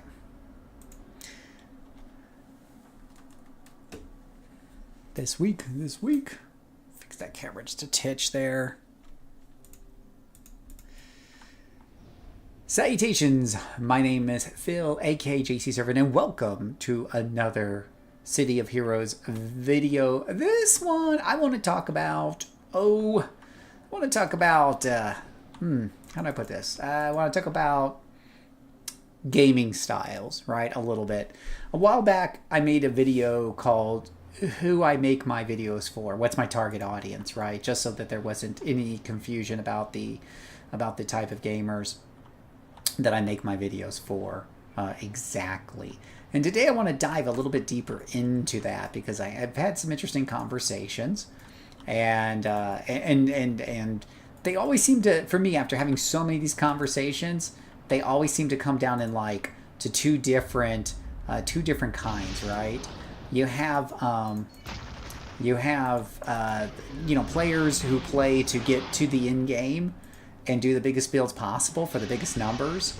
And then you have the players who are like, as soon as you hit 50, you want to start a new character, right? You want to play different power sets, you want to try different things. It's not to say that they never take their 50s and do some more stuff with them afterwards. It's just they're not very interested in pushing those characters to the upper echelons of play, so to speak, and joining 4-man task force and all that other fun jazz. And so I wanted to just talk a little bit more about that and use an analogy, if you will, and whatnot. That analogy is, there are some people, like, imagine we're all driving from Tennessee to go to Hollywood, right, in California, right? And California is where it's at. California has all the happening things. There's so much to do in California, right? So some people, when they get into the car, all they want to do is to get to California as fast as possible. If possible, they'll jump on a plane, take that set. It's much faster. Then there's some people who look and hear a trip like that, and to them, the coolest thing about that is the fact that they're going to take this long road trip, and they're going to stop at towns along the way and meet new people and have these different experiences. And for those people, they may not actually care all that much about getting to California, right? To them, the journey was worth the trip, in and of itself, and that was, what made life fun for them, what made the whole thing worthwhile for them. So I kind of think that here with City of Heroes, right? What does it have to do with City Heroes? So here I am playing a level 15 Corruptor, and we did this after reading what were some of the least played power sets in the game, power set combinations, and on the list was Trick Arrow, Energy, Trick Arrow, Corruptor, right? And so I said to myself, well, I like Energy. I know a lot of people don't like it because of the knockback, but I love the knockback. I love the power fantasy of it. So, and Trick Arrow is a pretty good set as well. I think I could do that. Let's give that a shot. So I made up this character. Now, some people would now take this character, sit in a farm, and just take them right to 50, and then gear them up and see how far they could go right away. They would go to Hollywood, jump in that airplane, fly over to Hollywood, and start walking on Broadway or whatever it's called, the red carpet, and do all that other fun jazz. But for people like me, I'm like, now let's get in the car and start going across and take a look at the sights. Maybe we'll go this way, maybe we'll go that. We'll go the long way around, right? We're not even going to take the interstate that gets us there the fastest. We're going to go a road we never went before. Maybe this time we'll do it without double XP. Maybe this time we'll do it on the villain side. Maybe this time we'll do it through Ouroboros missions I've never done before, right? Even if they take longer, there's no rush. Enjoying the power fantasy is what's really cool, for us. And whatever have you. And this is what is fun for us. And that doesn't mean we don't optimize it all, right? I think right here, my powers are doing pretty decent right here, and that's because I got some good SOs in them, and things like that. But it does mean that we just have a different approach to, how we enjoy the game. For me, I get more excited about making a new character sometimes, or playing a character that I'm leveling up for a while now. Like this guy here has been a lot of fun to play, so I look forward to every time I load him up. Even though he's only level 14, I probably look forward to playing him more than I do one of my level 50 characters. And don't get me wrong, I like my level 50 characters. I got a number of good ones that I've done done video features on them. But I enjoy this as well. Either way, these power fantasies are really fine. Another thing I pointed out to people in this discussion was, for me personally, I find that part of the fun of playing this game is that 0 to hero journey, right? You start off with a character, they're like level, 1, and they've only got like 2 powers, and as you work up to like 10, like this guy's 10, I can now put this guy up times 2 because now he's got a few more powers, he's got a few more tricks up his sleeve, and now he can handle more at one time, no problem. And by the time he gets to 30, I'll probably be able to put this up to times 3, because now I'll have even more powers. But because I went through every step of the way slowly, I got to learn what powers were good, which ones weren't. I didn't read about it on some wiki or some Reddit thread or anything like that. I tested every power through the level against different types of enemies, through the story arcs. This guy's been through the ringer. We'll have memories, good memories, bad memories, frustrations. Like I did with my Stalker the other day. I ran into some very frustrating missions and found out where Stalkers really don't shine, which is apparently with respawns. And, for better or for worse, I have some really cool heroic memories there. So, yeah. But every character I do is a different journey. But the one thing they all have in common is that most of them have that 0 to hero journey. I often tell the story about Wadlight. When I first started playing the character, I struggled a lot with the character. It's a sentinel, but those defenses don't start off very high, and you have nothing to slow down enemies that get in your face, and it started out kind of weak. But by the time I got to 30s and 40s, I was handling elite bosses without too many problems. And then when I got 50, I decided to go ahead and buy a whole bunch of set bonus IOs. I thought I was going to be super, super powerful. Went into my very first mission from Ouroboros, ran smack into a problem and died right away. On my invulnerability sentinel, I died to a lieutenant with some minions. And I'm like, how is that even possible? And well, it turns out they had sappers. I didn't know what sappers were. I didn't know what their mechanics were. But I learned real quick. I learned with that character. I never forgot about it. These are memories and stories that I can't get if I just sit on a character and power level them to 50. But that's what makes, for me, the journey worth it. And everyone gets what they want to out of the game. But this is why people ask me, I don't understand how you can sit there and level another character from 1 on up. And part of it is because I enjoy this journey, particularly in City of Heroes more so than any other MMO. When I was playing World of Warcraft, yeah, you kind of open up powers as you level up and everything, everything along those lines. But they don't do as great of a job of really making you feel like a 0 to hero. A lot of times the numbers just go up. You get most of the powers kind of early on, then numbers just go up, and it's kind of eh. In City of Heroes, you guys know, as you level up, you get more and more powers.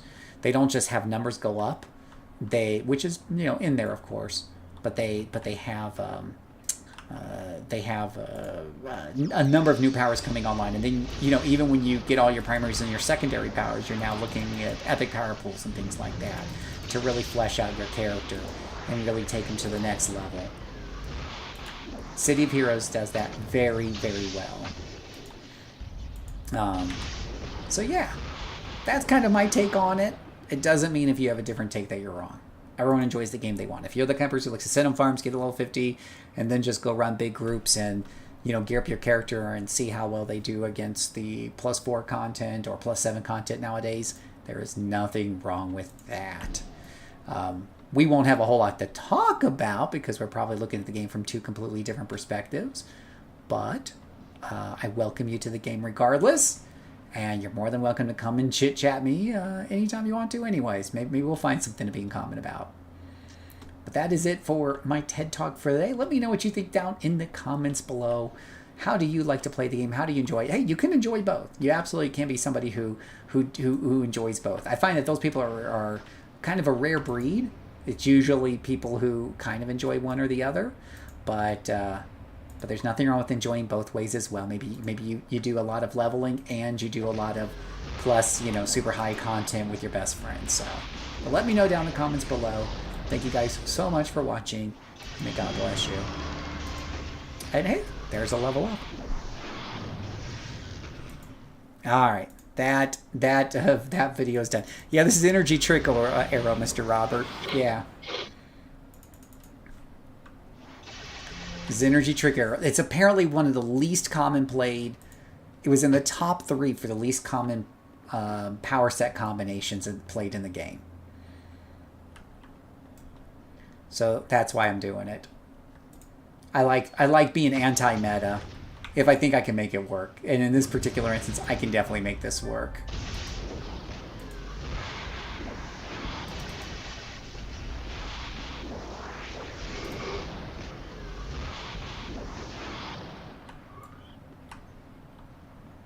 Yeah. Do I use XP boosters? On some characters I do. Usually, I will say for the majority of my characters, I'll buy 8 hours and I'll use those 8 hours until they run out. Or sometimes what I'll do on a new character is I'll have them send a farm to level 15 or so that they can open up Ouroboros. And generally speaking on those characters, I won't use XP boosters. But it varies from characters to characters. Right now I'm trying to level up some melee characters, so I'm using them a little bit more on melee characters as I level them up. But like on this guy here, he's one of my guys who will get 8 hours, and when he's done that 8 hours, so you see the double XP symbol up there, when those 8 hours are up, he'll be at normal XP, and that'll be fine. But like Mirage Monarch, she has no double XP at all throughout her entire career. She's a solo self-funded character, no money from other characters, no double XP. I'm just playing her completely vanilla. Yeah. Make a police officer and name him Phil Officer. There's a pun there. Uh-oh. Oh gosh, why are there so many longbows right there? They're really clumped up there.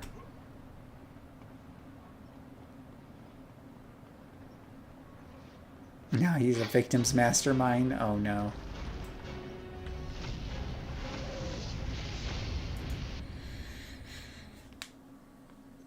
Well, now this guy can do Ouroboros.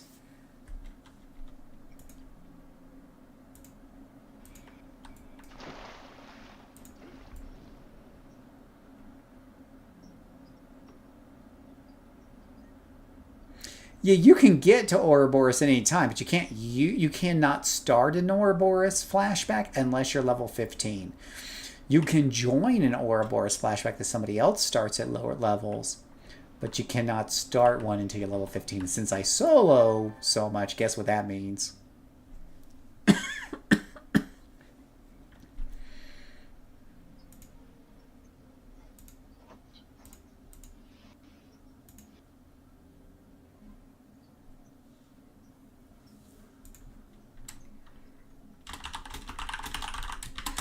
All right.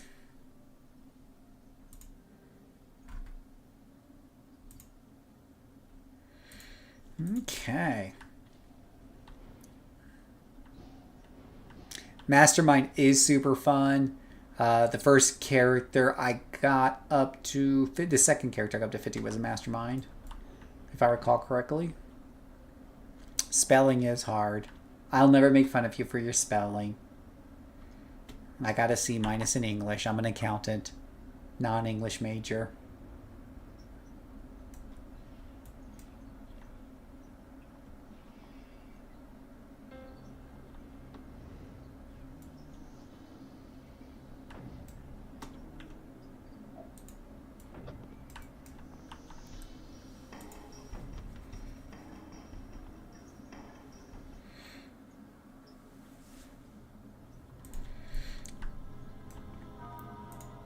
Maybe we should do a video telling everybody we're moving to Torchbearer.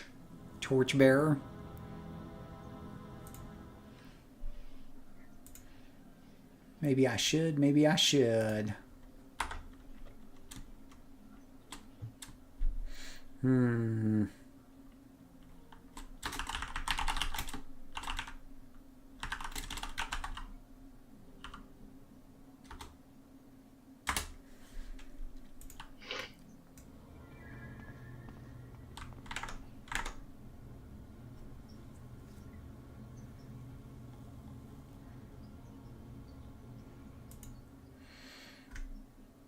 What you working on, Ray?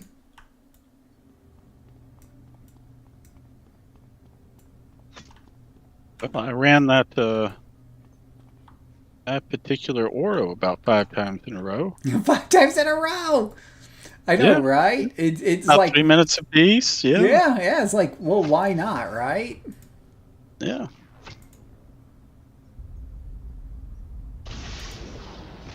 And all of them without stealth, just sprinting through.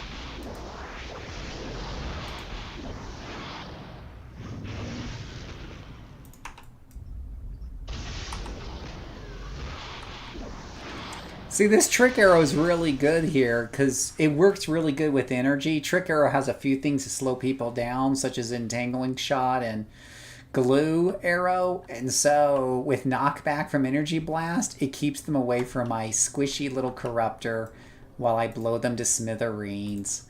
Plus, we also have flash arrow that you can start off every fight with. Flash arrow doesn't start combat, which means you can still take a sniper shot, right? Because you're not officially in combat yet. So even if they kind of get to me, they've got a less chance to hit.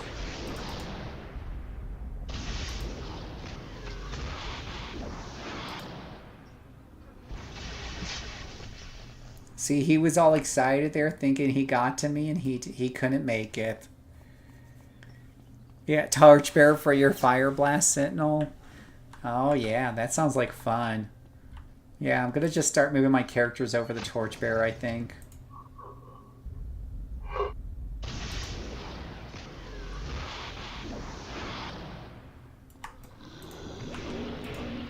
I've already moved 2 over, so... And I got my favorite character's name. So life is good.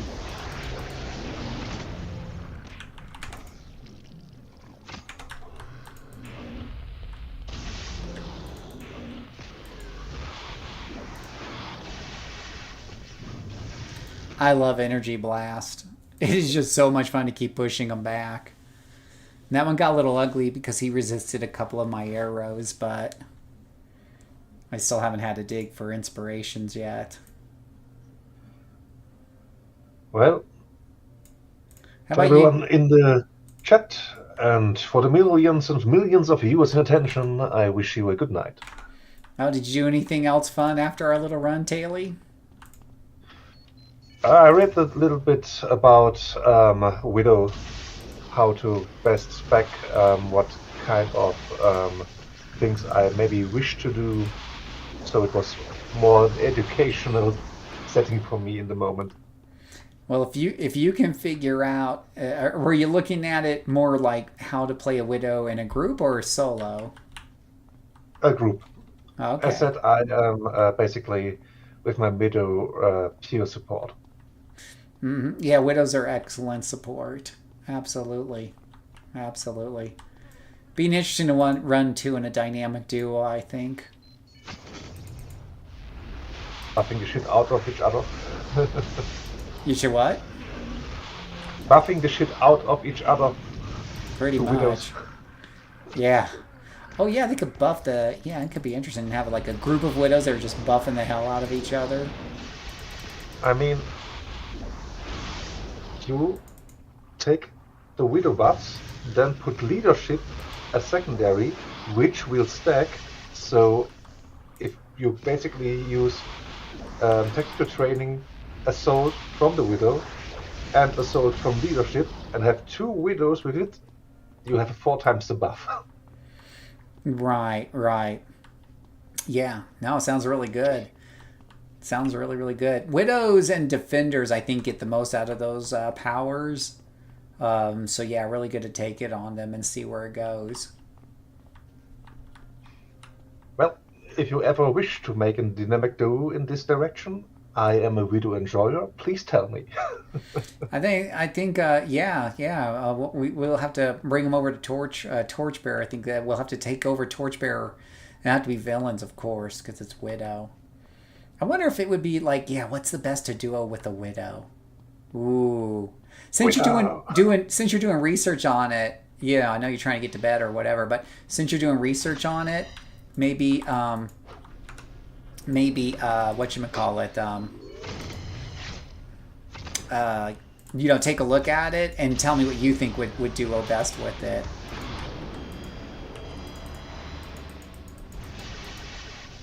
I will try to figure it out. Well, anyway, good night together. Alright, take care.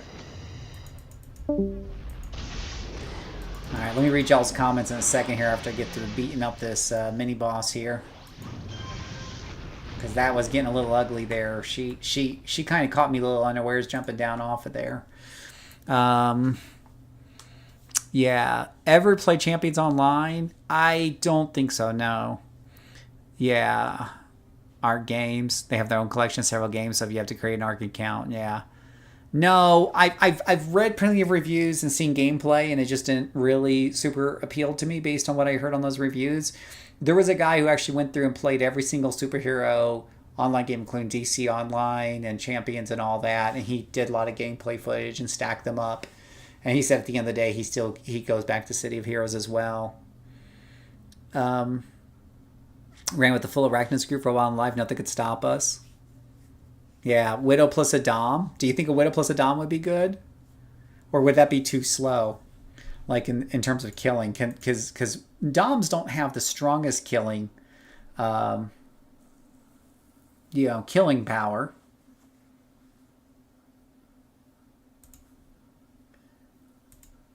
Yeah.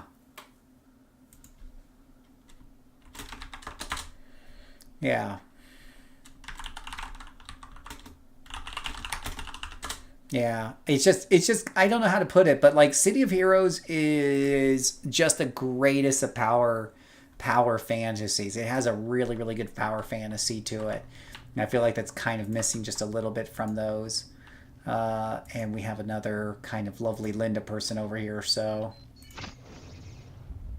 we're going to take care of this little minion guy first. And that way I can kind of focus on her separately. And she deflected my arrow because of course that's what they do. Lovely.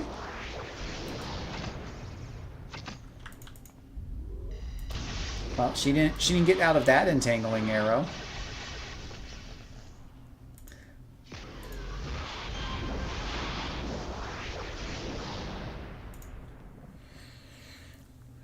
No, I was more kind of like the gameplay, like the combat. Yeah, I think like the biggest thing I like about this game that I don't see other games do very well is the power fantasy, right? If I'm playing a Dominator, I can literally lock down a dozen people at once, mesmerize them, confuse them, keep them held, on a controller as well, things like that. If I'm playing a Blaster, I can literally melt a group of enemies with one shot. An entire group just goes like that.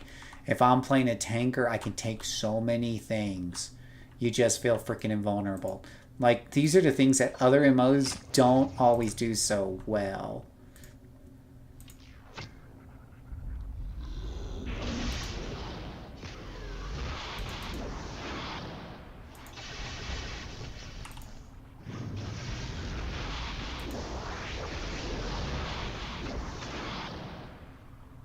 Anybody else want some? Come get some.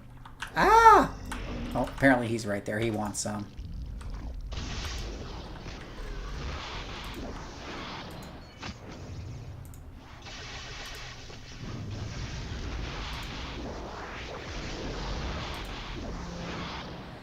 You can see they're having a hard time even touching my Corruptor as long as I can get to them first.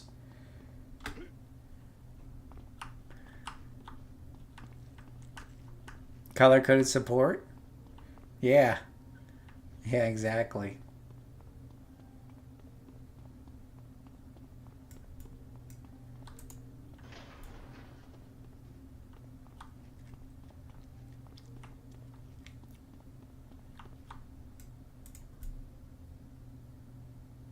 Huh.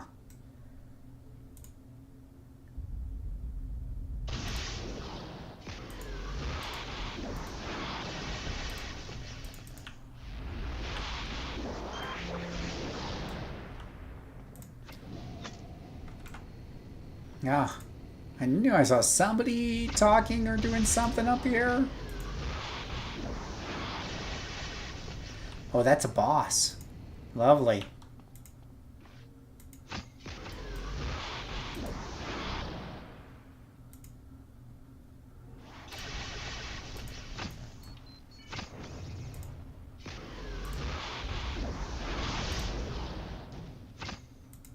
That boss is trying to get to me, but, you know, between my arrows and my...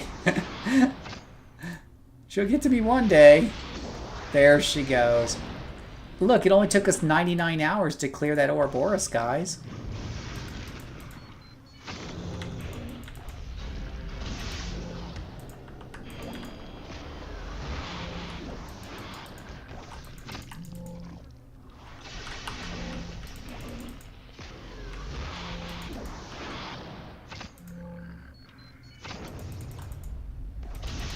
See if I can finish these guys off here.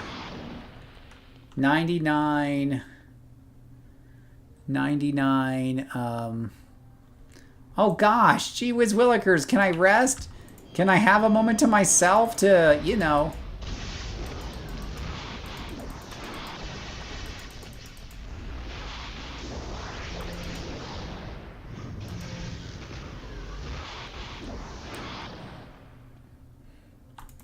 Die! Stay dead. Alright, can I have a second? Alright. I hate dad jokes. Oh my gosh, they keep showing up. Exit. They keep like warping in. They keep warping in enemies. I'm just trying to look at... Now I'm dead. Oh well, that's fair.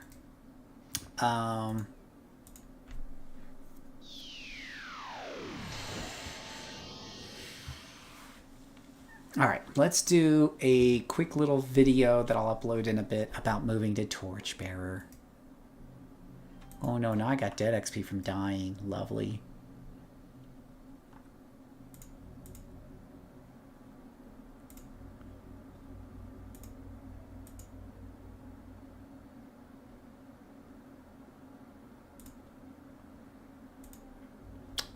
So did I get, I was trying to see if I got any...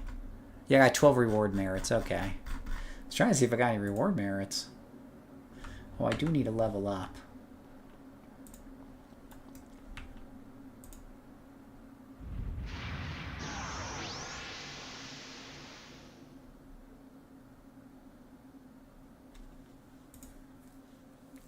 You're supposed to hate him.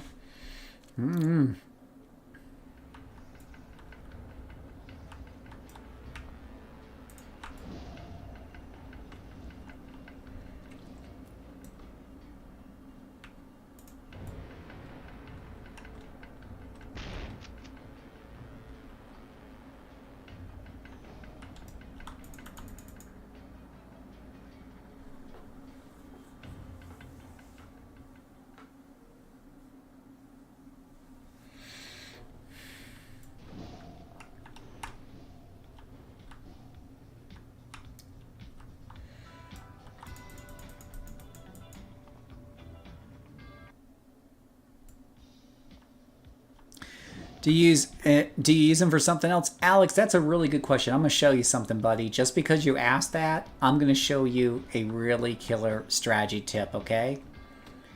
I'm going to show you. Let me level up this character first.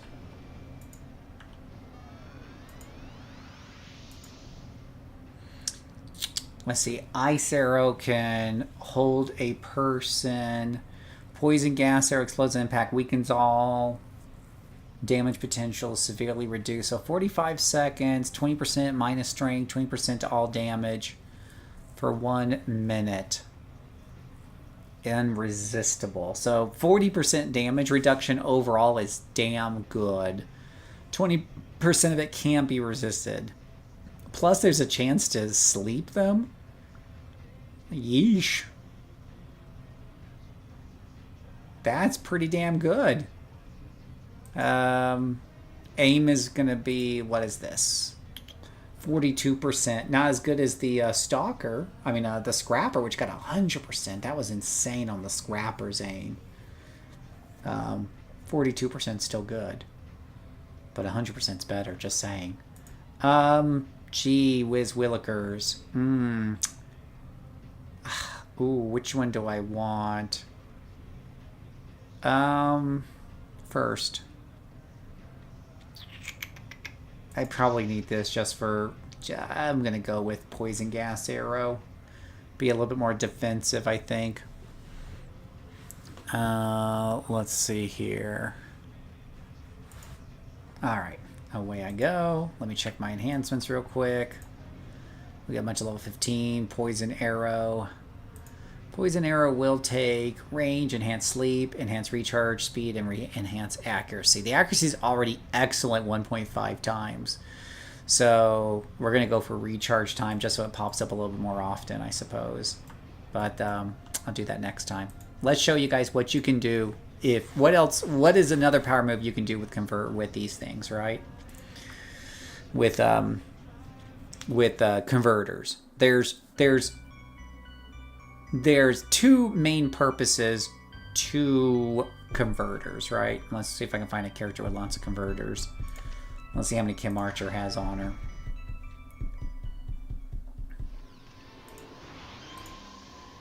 Okay. How many do you have, Kim? Kim has 548, right? So there's several things she can do with these. Now, she can, and I'm going to show you here, she can go in here and she can buy converters with them, right? Now, do you guys have a calculator? Do you have a pen and paper handy? Tell me you got a pen and paper handy.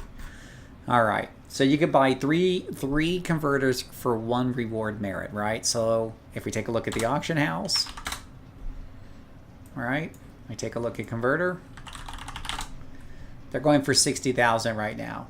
Now the reality is, you won't actually get 60,000, of course, because let's say we bring one over here, and we sell it for just sell it right away. We're going to get 52. We're going to get 52,000. But then on top of that, the auction house is going to take away a fee of 5,000. So I made 47,000. Okay. So let's take out the calculator. We got 47,000 times 3. If I'm selling them right away, make 141,000. Okay. 141,000. If I do 5 of them, that makes 705,000. If I do 10 of them, right, then I'm going to make 1.4 million, right? 1.4 million. So that's what I could do with 10. Now I have 548. Let's just make this simple and say, what if I had, 500 of these things, right? For 500 merits, I could get 70 million. 70 million influence, right? I could do 70 million influence. Okay, that's one way to do it, right? But when you hit 100, there is another thing you could do with these that's generally better. Now, you can do other things, by the way. You could buy boosters. Let's do boosters. Let's do a booster here. Boosters, enhancement boosters, are going for 800,000 each. All right? 800,000 each. Now, if I buy a booster for 5, I'm going to buy a booster for 5. I'm going to pull that out of my salvage again.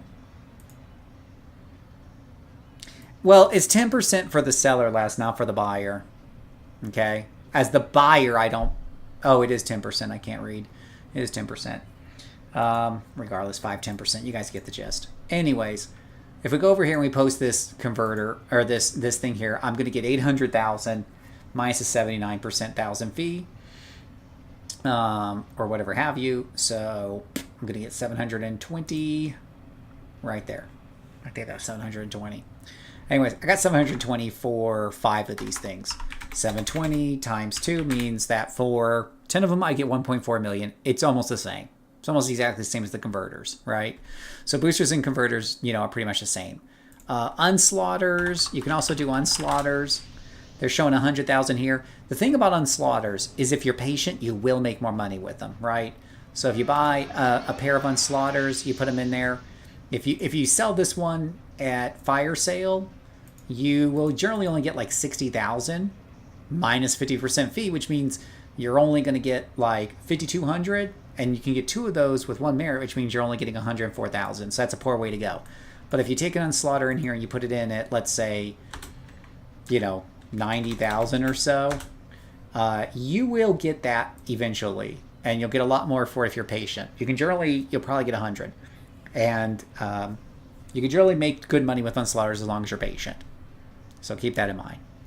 But convert is usually what I do for quick cash. Now, let's say, is there a better way to make money with this, Phil? if you've saved up to 100. So I always tell new players, do it for the converters. It's fast, it's easy, and it generally gives you a good value without me having to do a long and complicated message. But for those of you who are okay with a little bit more of a complicated message, here's a better way. So one of the things that you can do with these is you can buy ATOs, right? Archetype origins, right? So let's say Blaster's Wrath here. Chance for recharge is 100 merits. Now you might have a blaster. You might want this for your blaster, right? So let's take a look at the auction house. Blaster's Wrath, and we're going to go for recharge, chance for fire damage. Those are going for 8 to 10 million, right? So I could spend 100 merits. But remember, with 100 merits, I can get 14 million easy with Unslaughters, right? So it's better for me to basically make 14 million with Unslaughters and then come back over here and buy this for 8 to 10 million. This person got it for only 6 million right here, right? He got it for 6 million. So I would make a profit. Does that make sense to you guys? It, generally speaking, for a lot of ATOs, it makes more sense to buy them with cash than with merits. Can anybody see what I'm laying out? Ray, you can feel it, right? Oh yeah. You smell what the rocket's cooking, right? Yeah. Smell like money. Money. Hard, cold, hard cash. Okay? Waiting to see if anybody in chat has a question before I move on to the next point. ATOs is one of the things that you can buy, but generally speaking, you're better off just buying them off the auction house. Now, if you start seeing 14, 15, 16 million each for your ATOs, go ahead and this one went for 15 million for 1 point. That was kind of a waste, but most of the time it's going for 9 to 8 million. 9 or 8 million. Did I lose y'all in chat? Alex, you with me so far?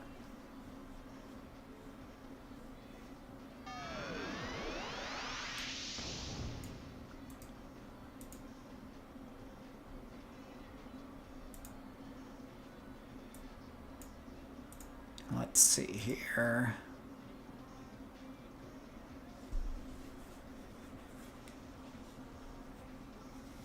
All right.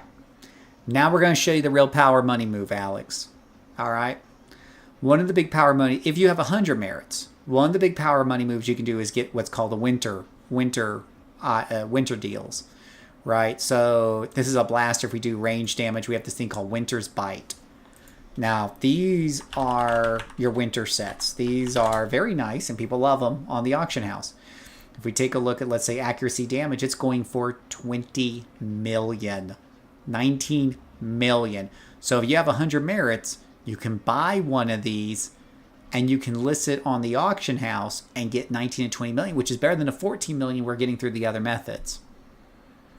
Then now you're going to have some auction house fees taken out, whatever, so you might get 18 million, but once you got your 18 million in your pocket, you can then go and buy ATOs with it if you want, or use your 18 million for other sets or whatever you want.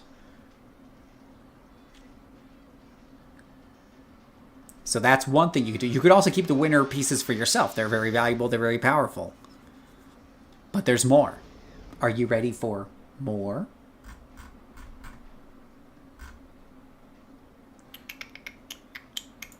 Enhancements. Attuned. Let's go for ranged. Damage. So there's Winter's Bite. And then there's Winter's Bite down here. These are the ones going for like 18 to 21 million. Then there is Superior Winter's Bites. Now these are the same exact enhancements, but they're better. And generally speaking, like this guy sold some for 30 million. 30 freaking million. But then someone sold them for 13 million. That was an error on the person who posted them. Don't post it for only 13 million. Probably posting for 30 million might be making too much. So depending on the particular Winter's sets, sometimes the accuracy damage one is 18, 19 million. The superior is 22 to 30 million. Okay? So what that means is you can make more if you have the superior version. But the merit vendor only sells the regular version. How do you make it superior, you may ask? Well, I'm glad you asked. Because you totally asked, didn't you? I'm pretty sure you asked. All right. I'm going to show you how to do this real quick. This is like an advanced tutorial. Let's say I want to make some money here with this character. I'm going to go ahead and first buy one of these winter bites doohickeys. I could research, see which one's the most in demand. I'm just going to pick the first one because I don't want to be here all night. All right, but I am going to pick something that she can equip. That's important. I'm also going to need a couple of unslaughters. And the other thing I'm going to need is called a catalyst. A catalyst can make this into a superior. You can buy them from the merit vendor, but they cost you 20 merit badges. But if you look at enhancement catalysts on the auction house, it's only 400 to 500,000. Now remember, 20 merits, do the math of what I gave you before, 20 merits is worth something like 3 million? It's worth like 3 million. But you can buy it for 400,000 off the auction house, right? So make an offer for 400,000. That isn't going to work. Let's try a little bit more than 400,000. That isn't going to work if I want it right now, and I do because I'm trying to show it to you guys. Otherwise, I could let that bid sit there and get it for cheaper. But I get it right away if I do it for 500,000, okay? So I got the catalyst converter. I need a couple of unslaughters, which you can get those off the auction house, or you can get them from the vendor here. All right. Now let's go to my powers. Let's go to manage. All right. So Winter's Bite goes into a ranged attack power. I need to take one of these out. Now these are all just, honestly, these are just IO regulars. It's almost worth not unslotting them, but that's what I'm going to do. When you drag it out, it's going to use up one of your unslaughters to do that. Okay? Now I'm going to go ahead and put in Winter's Bite. Now, to make that a superior Winter's Bite, why can't I make that a superior Winter's Bite? Oh, is it because I'm not level 50? Wait, did I get my thing from the auction house? You actually need the catalyst for this to work. No, I got it. Maybe you can't do it if you're not level 50. That might be a... It didn't even occur to me to do this on a level 50 character. Okay, all is not lost. I'm going to assume it's because I'm not level 50 on this character. I'm going to pull it back out, which does, unfortunately, waste on slaughter, but that's okay. I'm made of money. I'm going to go ahead and email this to myself.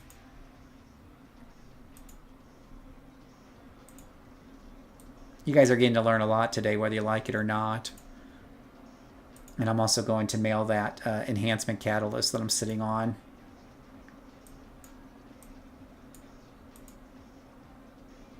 It's got to be 50. It's always the small print that gets you, right? Hey, but she's 47, ready to go to 48.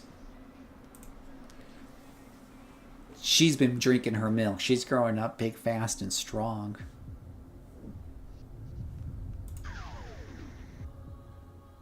Make sure it's a level 50 character that has ranged attack.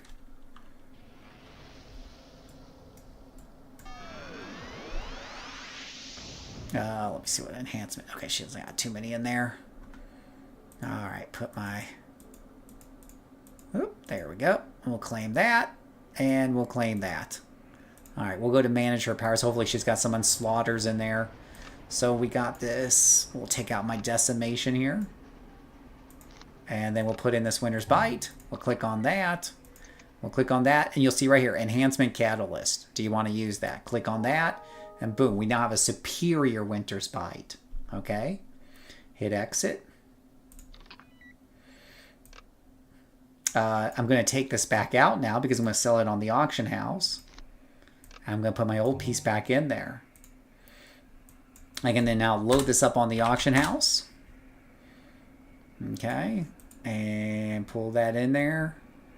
And I can post this anywhere between 22 and 30 million probably. I think like 22 million. It depends on how long I want to be waiting for it to sell and stuff like that. Plus, you got to put 10% down. So, and whatever have you.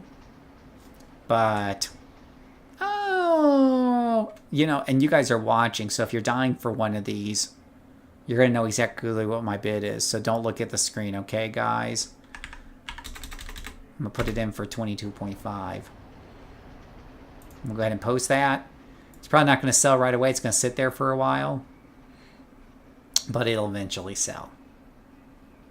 And stuff. So that's how that works. I should probably send Kim Archer some money to kind of offset that character, because I usually keep my money on my character separate. So I'll send her 20 million, you know, for that. It's like a trade between my characters. That's just the way I roll with my characters. So it's all about ROI and resource management, knowing what your resources are worth and important so you don't waste them. Exactly. And being an accountant, this is what I do for a living, so I always love MMO, you know, things. I can easily make money pretty easily using like auction house trading and farms, but I usually like earning merits and just getting the most out of my merits. That way I feel like I'm being paid for playing the game and enjoying the game rather than doing boring auction house flipping and the stuff. But, you know, everyone can play the game the way they want. So when it's all said and done, selling the superior enhancement will net you more money than 100 merits worth of enhancement converts. Exactly. You can actually make up to 50% more money for your 100 merits. Instead of making under 14 million, you can easily make over 20 million, which is a 50% increase. So she'll take that money on this character, so she gets paid for her merits that she sent to the other character. And that's it. You know, eventually that will sell. I could have sold it for like less right away, but you don't want to sell those things too hasty. You want to get your money's worth out of it, so be patient and put it up at a good price. But don't be too greedy or it'll be up there for a very long time. Yeah, but that's one way to do it. Yeah. And I've got a video on how to make money on the auction house. If you are interested in flipping things on the auction house, it can be a good way to get your characters kind of started on money in particular. It's also, more importantly, a way to get some of the more rare enhancements without paying as much if you're lucky. There's a bit of gambling to it. All right, I'm going to do a YouTube video here. Yeah. I've got plenty of videos up on the subject, so it's easy to find them in the new player list, I think. All right, let's start a video. Yeah, like all new Freezer Burn. I had to call them all new Freezer Burn because I couldn't have Freezer Burn. Let's see if I can get Freezer Burn's name at the new server. Let's do a video for YouTube real quick. I'm going to do this typical introduction. We'll make this a short video. This will be short. Salutations, my name is Phil, aka JCServant. Welcome to another City of Heroes Homecoming video. We're moving. I'm moving. Anybody else wants to come along is moving. You guys know who watch my stream. I'm more of a solo player. I like quiet things. I'm an old guy. There's a reason why my parents moved out to the country when they were older, and I've got their DNA, so I just want to move out to the country. There's a lot of people on Excelsior, and it's so busy some nights. Ouroboros and Atlas Park are just terrible to be around. So, plus, I can't get the name of the characters I want, and that's a real bugger. But there's all kinds of reasons why I want to go to a more quiet server. And so after much conversations with people in chat and whatever, we have made the executive decision that some of us are moving some of our characters over to Torchbearer. And you're going to see me do this right now with Freezer Burn. I had to use the name All New Freezer Burn because the name was taken on Excelsior. Hit this transfer button right up here. It's going to warn you that you're going to lose your membership in your SG because obviously it's going to be a new place with the new SG, and we will set one up there. But we're gonna just hit yes on this. But the rest of this is pretty much like leveling packs will be broken, supergroup membership will be lost. Don't worry about rename token. There's unlimited rename token. Your task forces in progress will be abandoned, and arena rankings will be reset. Who cares? Everything else will be preserved. So hit yes, and we are going over to Torchbearer. Use token, and it really is that fast. We go back. If I go to Torchbearer, you're going to find out that there's Freezerberg. Now, I'm going to see if I can get his name. See if I can get his original name. See if I'm lucky today. The name's already been used. You know, it's told me this before. I'm going to just try changing it one more time. Okay, so maybe that one will not work. I was able to get Wildlight, though, and that's what's really important, because on Excelsior, I had to name or something very wrong for that to work. So, Freezer Bird, probably a more common name. A little bit harder to get that one. But, you know, you never know. Maybe that will free up in the future. But hey, anyways, so that's our big news, guys. I get the question all the time, hey Phil, what server are you on? From now on, my answer to that is going to be Torchbearer. Now, it's going to take me a while to get my characters over here. You can only transfer 5 characters every 3 days. So I've already used up 3 of my transfers today. I've got 50 characters, give or take. So it's literally going to take me an entire month to eventually get all these characters migrated over. So in the meantime, I'll still be playing a lot on Excelsior. But eventually I will get the whole kit and caboodle of them moved over here. But that's all I have for this quick video. Let me know what you think in the comments below. You're welcome to come over and join us. You're welcome to come and play on Excelsior. You're welcome to play wherever you want. It's very easy to transfer characters back and forth as well. I definitely have had players who play like on Indomitable, and normally I have no problem just transferring a character over there, playing with them for a while, and transferring my character back. Like I said, the only problem is if they're an SG, I get them reinvited. But that's all I have for today. Thank you so much for watching, and may God bless you. All right. That's the end of that video. I am going to hit up the 2 million an hour video game that I am level 5. I can figure out my next steps. Yeah.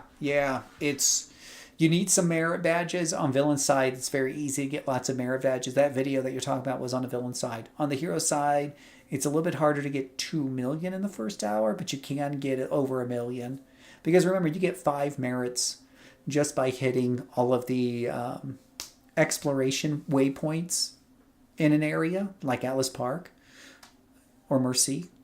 So there's 5 merits worth 700,000 right there. Real quick of converter cash. Oh yeah. Yep.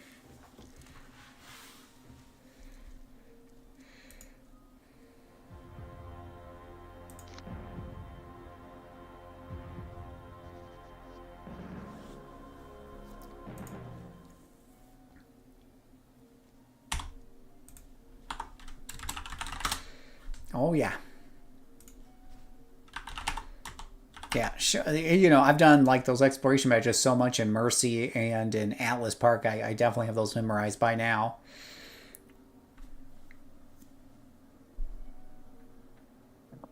Well, it is about bedtime over here. Yeah. I hope you have a great evening. You too, Chief. Thanks for hanging out tonight.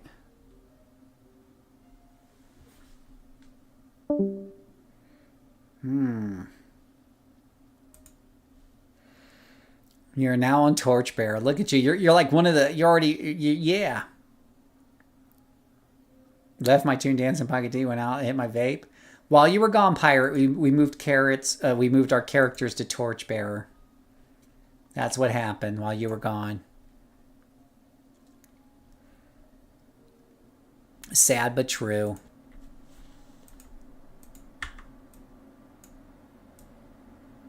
Sad but true. All right.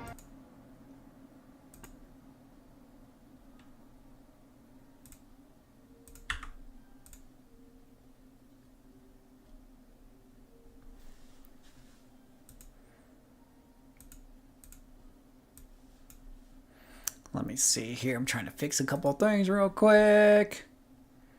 All right, take care, Raid. How to become filthy rich. I see what you did there, Raid. I see what you did there.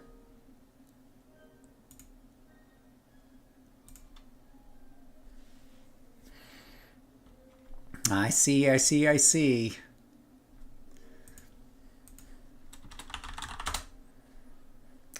Let me see here. Let's do... I'm going to try to do the Polite Punisher moving out of a house for our thumbnail here. So let's say we find Polite Punisher. He's on the Dominator screen, actually. Polite Punisher. So we're going to screenshot this guy. Okay.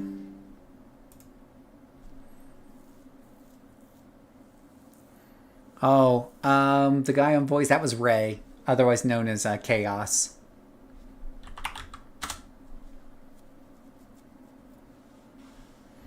Yeah, that was chaos.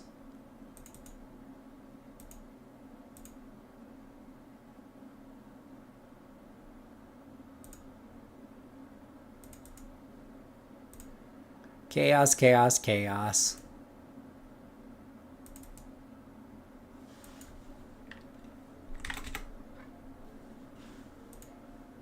All right, guys, let's see if we can make draw this character in the style of Marvel Comics. He is moving out of his house in a hurry with a suitcase. On his back is a large steampunk style rifle. All right, let's see what it does with this, right? Let's see what we get out of it for this.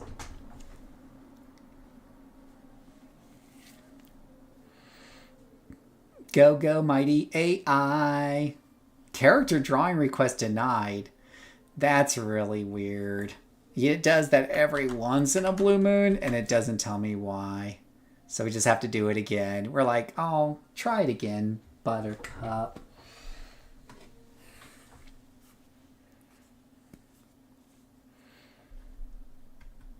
Oh, I love it. I love it. This is our thumbnail, boys. Oh my gosh, this is great. This is great.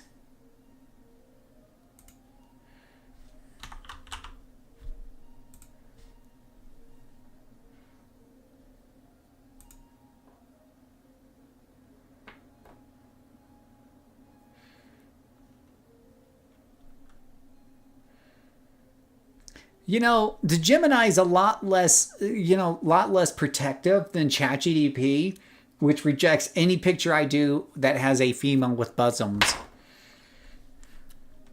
Unless she's wearing, like, something from the Catholic Church, then that's okay. Unless it's that one thing from, that shows a lot of skin. But, yeah. You guys know what I mean.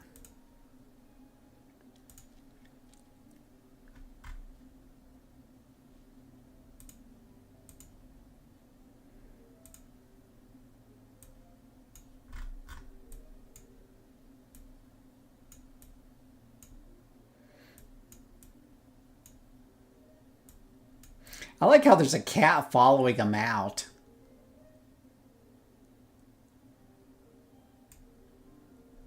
I also like how in that picture, it's like he's coming out of his house, but behind the door is a whole nother city. Right? AI. It is not going to take over the world anytime soon.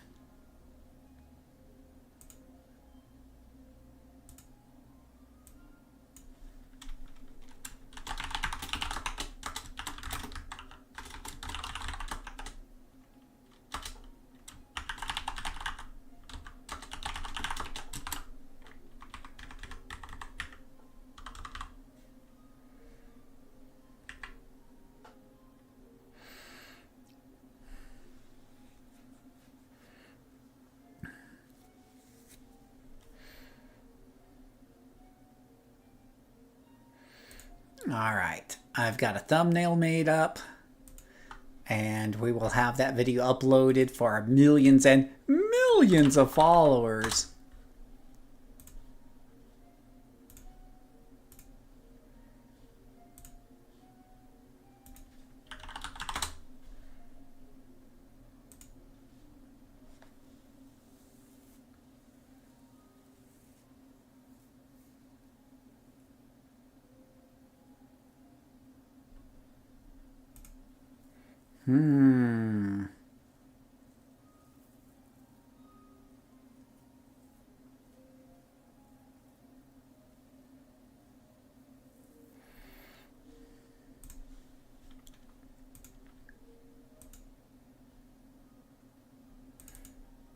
We are moving along.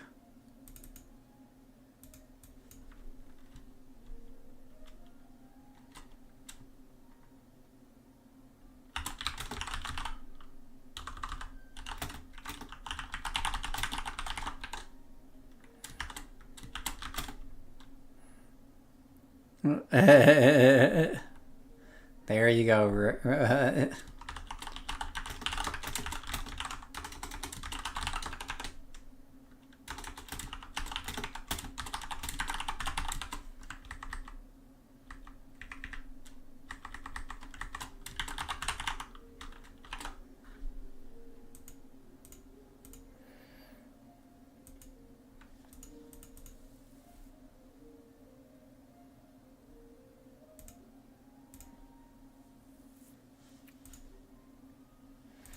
All right, so that will be ready soonish. Well, don't be shining it to anybody or whatever have you. That's not good.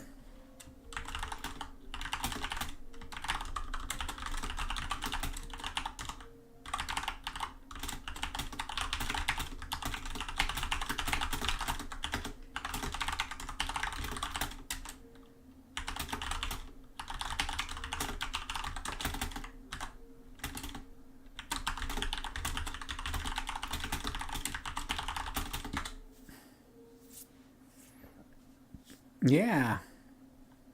Macho Man. Ooh, yeah. Yeah, definitely.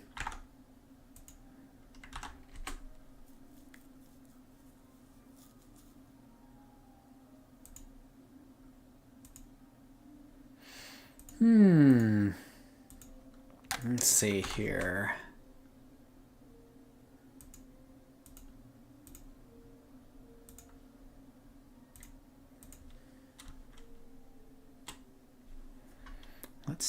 Let's see. Fix that. Go over to here. Fix this. Do that.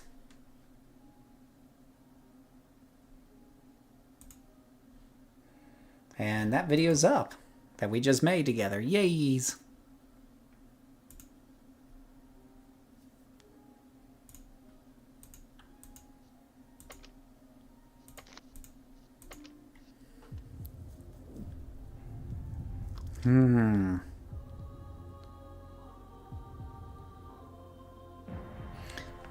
There was...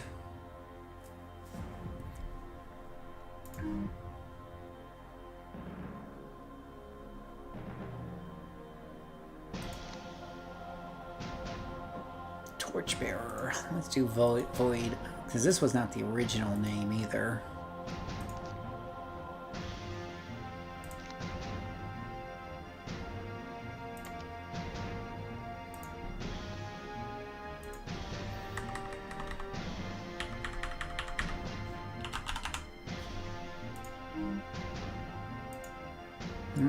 Even here, some of the good names are taken up.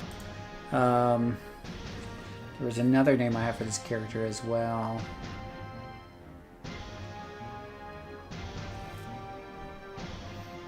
Let me ask AI that question.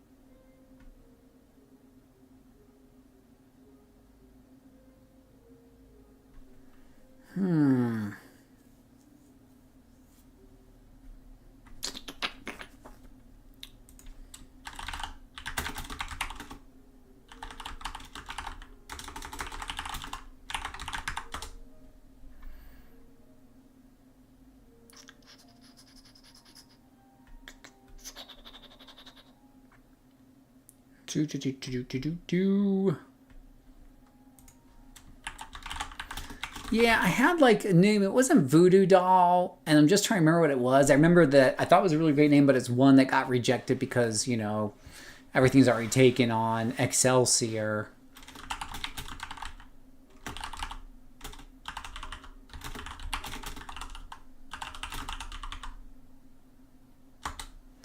So I'm asking AI to help me out and see if I can remember what it was. And Juju Doll, that's probably not good.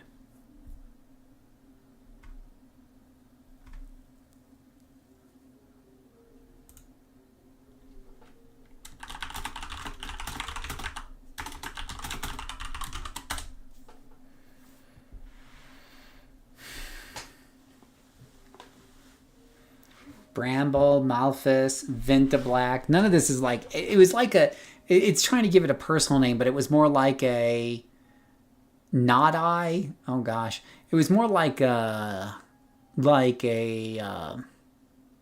of like another name for a voodoo doll. Well, I'll ask it, what are synonyms for voodoo doll?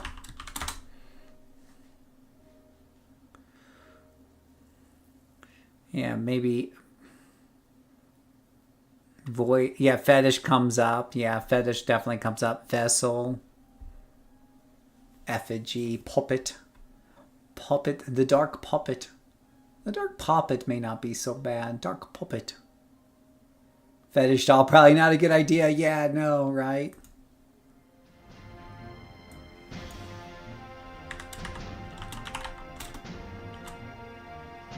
Just call her Hex. Just Hex. Let's see if that works. Oh, it was worth a shot. Hoodoo? Oh, I don't know about Hoodoo. Marionette. Marionette's pretty good, but it needs something like Dark Marionette or something. Does it need something like to emphasize the fact she's dark? Of course, maybe she doesn't need it because like her face already covers the dark. Marionette. Yeah, that's true. That's true. That might. Wish it had a little bit of darkness flavor to it, though. Hex Vex. Be funny if Vex was available.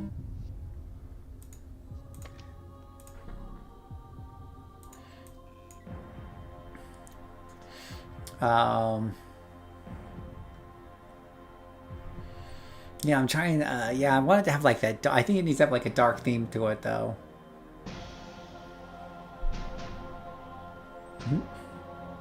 Possessed or possessed, probably, you mean? Possessed doll. She could be the possessed doll. It's a lot of words, a lot of syllables. Possessed doll. Yeah. It's the possessed doll. Dark doll. Darkwing doll. Nah. Cursed marionette. Cursed doll. Cursed marionette's a lot of words, but curseling, cursed doll, cursed. The cursed puppet. Puppet. Puppet, puppet, puppet, puppet. Puppet, puppet, puppet. The dark puppet.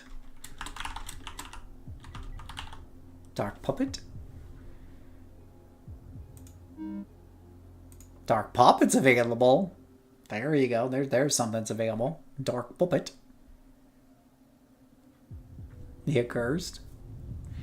Well, definitely gonna have some fun renaming some of these characters. Now that more names are available. I don't know about her boots, but yeah, she does capture the darkness vibe.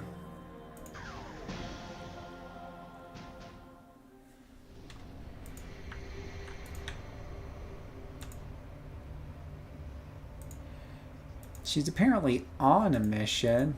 She's on a mission.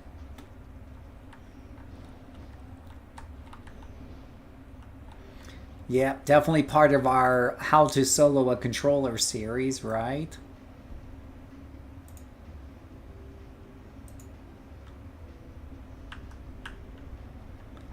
Wait, does she have a mission? Learn the truth. I guess she does.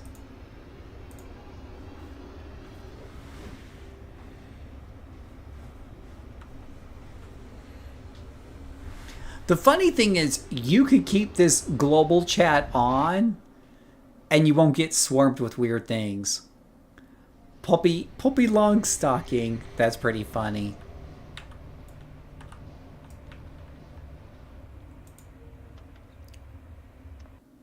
We'll do one more mission before calling it bed, I think. We'll do our controller. Gotta have a little controller action. Like most of my characters at this level, we have it set to ×2.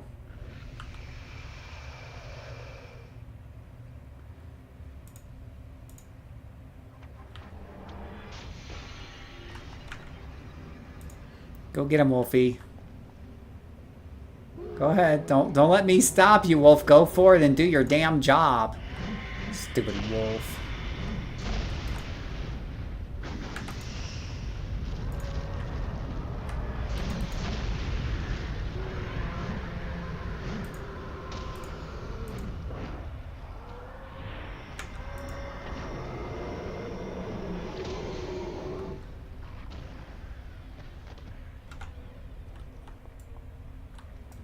Well, you guys are letting one get away. You could at least stop him. Oh gosh, even I can't stop him. He's invulnerable. Bella Legos. The Go See. Oh no, not the Bella's. Bella's already copyrighted, Raid. We already have a guy who names all of his characters Bella. He'd be very upset. It'd be very confusing if I started doing the same thing. Ooh, that's very fancy. Nothing could go wrong here. Uh-oh, the music's picking up.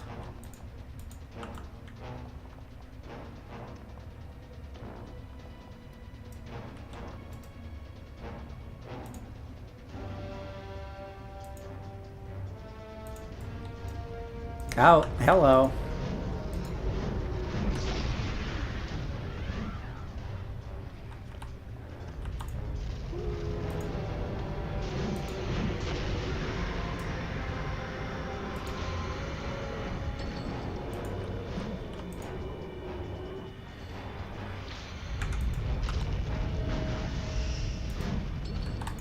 Yeah, make yourself useful, dog, and kill some things.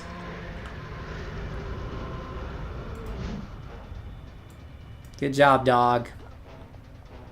At least you killed something, finally. Instead of just looking pretty.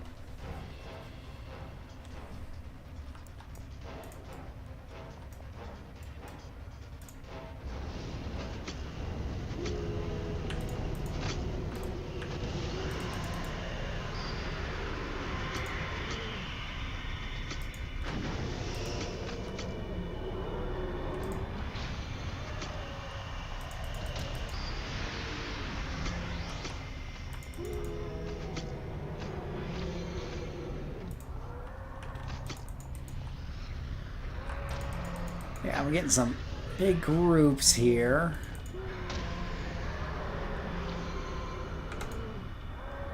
But nothing I can't really get my way through. I feel like they're coming from this direction. Oh yeah, there they are.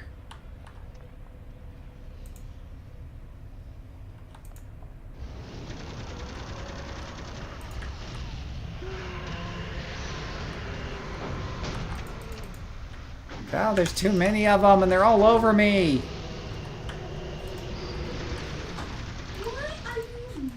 Why are my inspirations all the way over there? I hear him yell. I don't know. He's not here. What? I hear him yelling. Well, I don't know, Shirley. He's not here. Maybe he's in the basement, like always.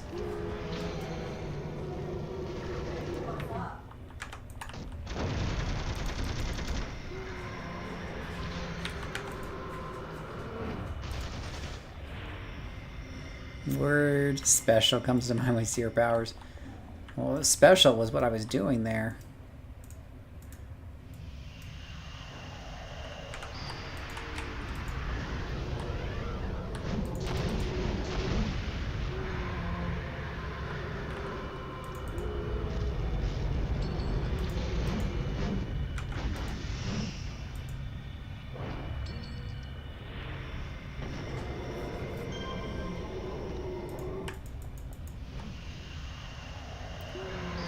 At least I can heal myself.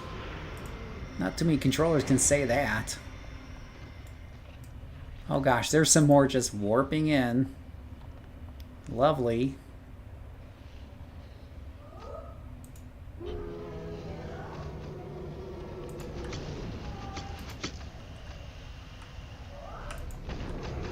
Let me see if I can get rid of some of these guys here.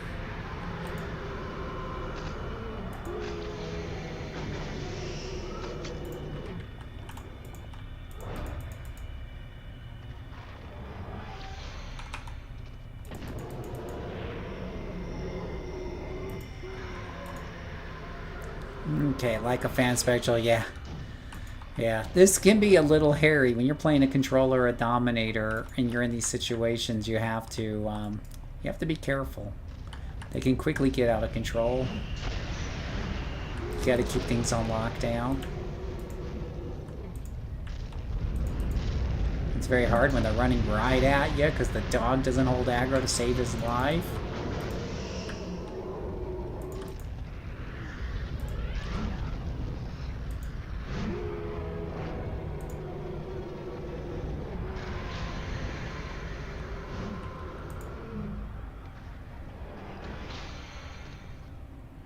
Good job, Wolf. You finally did something. Gosh, I'm tearing through my endurance because the fighting's been one wave after the other. Yeah, the beast, the wolf beast is not my favorite pet in the game, but he's badass looking. He makes up for it in good looks.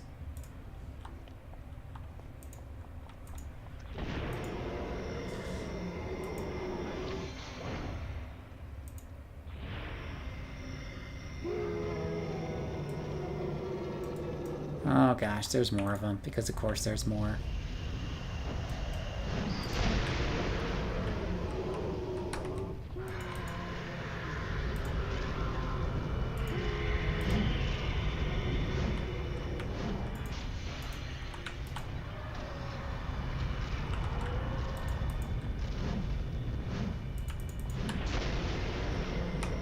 Whoa, that was kind of weird.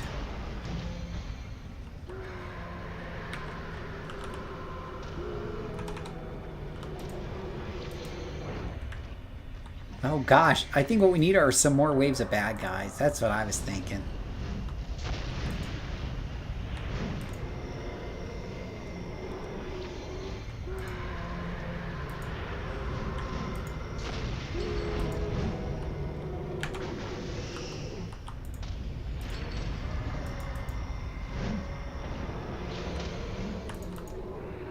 So many bad guys, so little time.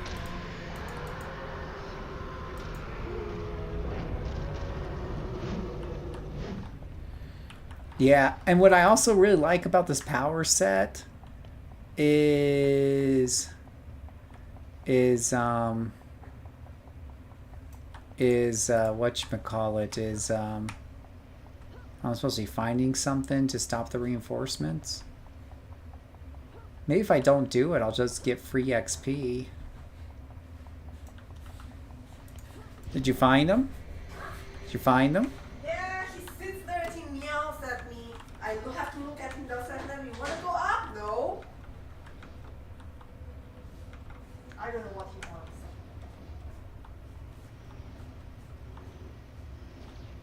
It's your son.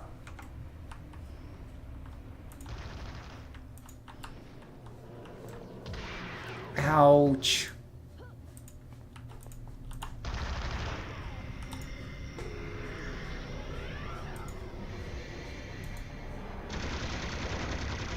So what I like is when you possess them, they get all dark and glowy eyes like that.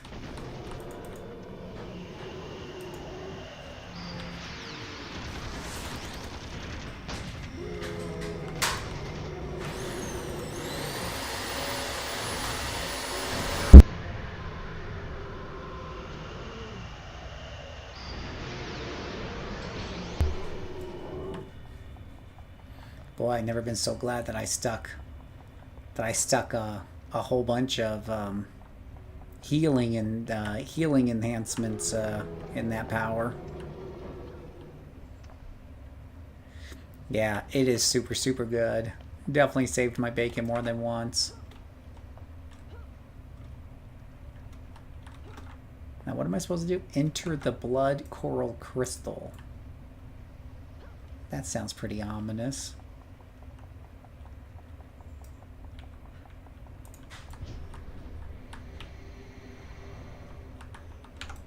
Oh, good grief.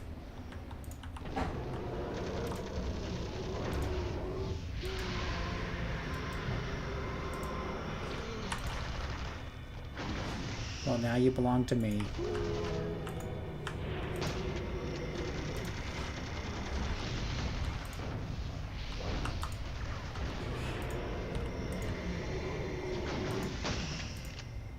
See, he's got glowing eyes. He works for me. Then the wolf fears him. The whole thing is, the wolf is also a bad pet because I don't like that he fears. This guy would have been doing damage for me if the wolf hadn't feared him, you know, into being stunned. So, yeah, someone set up the photocopier. Now, oh, come on, really?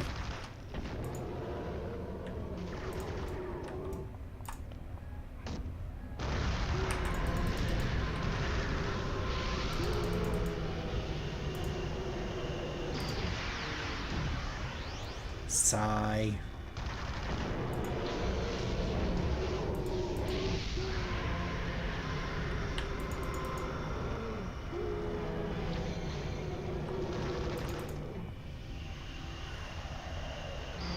But I'll take the healing.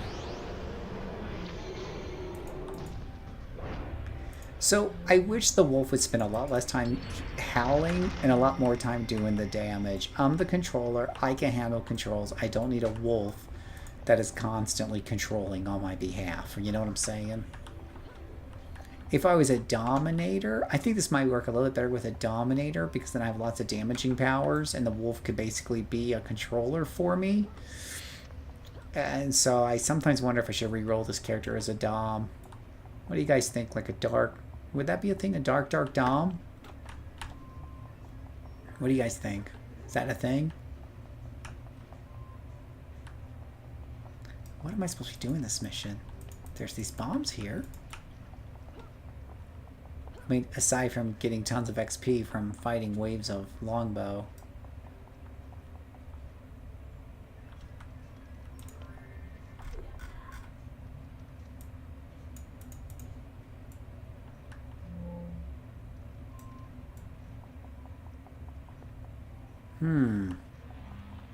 Oh.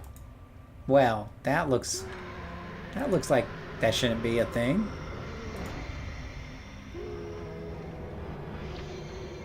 It's literally a longbow beacon. Wow. Why wasn't that there when we first walked through here?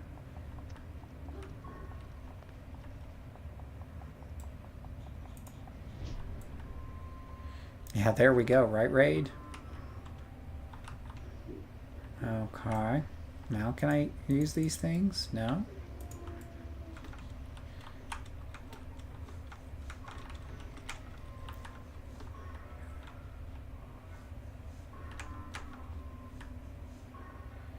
This isn't a very big maze. Yeah, you'd think this would be easy to figure out.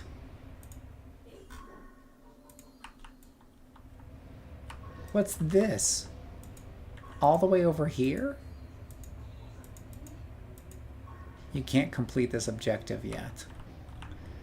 And what about this guy here? Is that anything? No.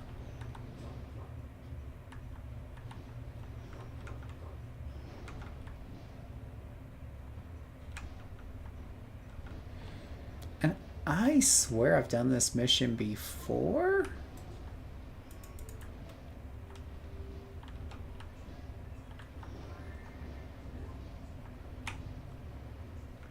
Enter the blood coral crystal. Alright, well that's clearly got to be this thing. I didn't even know you could enter it. Oh. Well, there we go.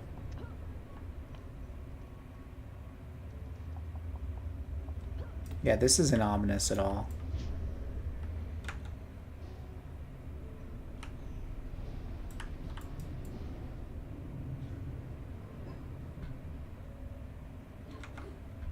Learn the source of true power.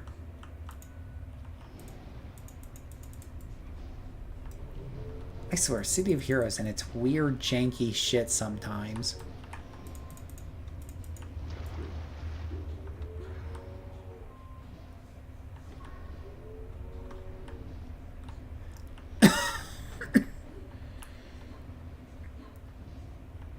Oh, gosh.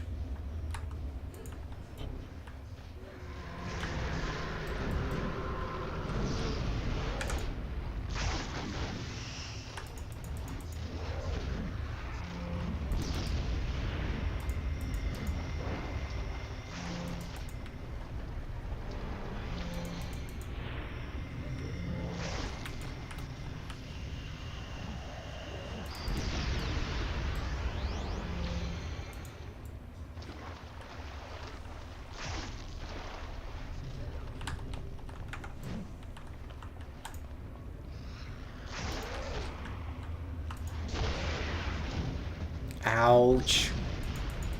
Yeah, this isn't good. Yeah, this is so stupid. This is so stupid.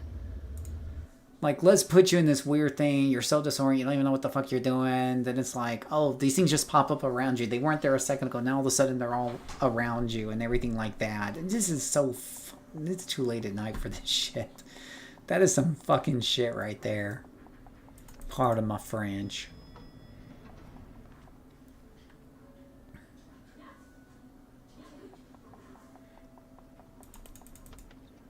I do feel like people who say they regularly beat the game on, you know, this and this and this difficulty, they don't play the story arcs. They play like the same little whatever's, task forces, whatever, over and over again, so they know exactly what to expect.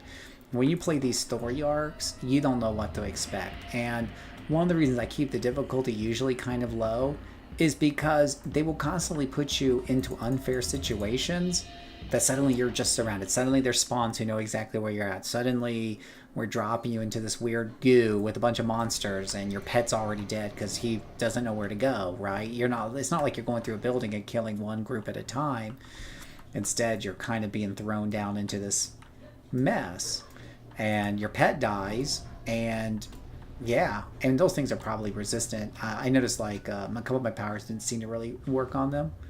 So 3 stems to destroy. So okay, so this has become a destroy all. They weren't there a second ago, but for whatever reason they couldn't be there ahead of time when I was looking down here before and scouting down here before. But then they just pop up spontaneously and kill my pet. It's just classic case of janky bullshit.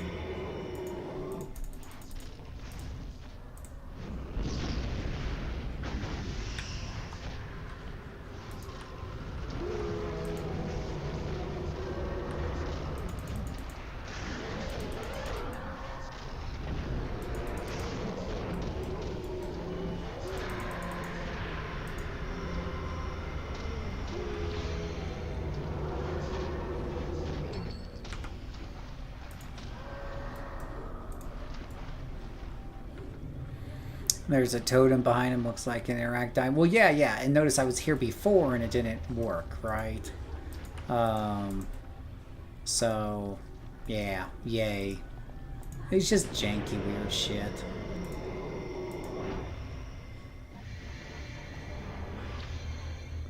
It's an objective now, we have to kill those. There's one there, but there's googly gobs in the way.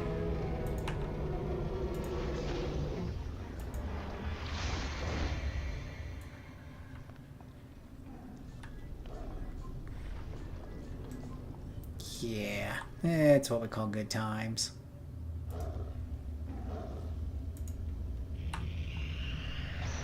Ah, that was the wrong button to press, Phil.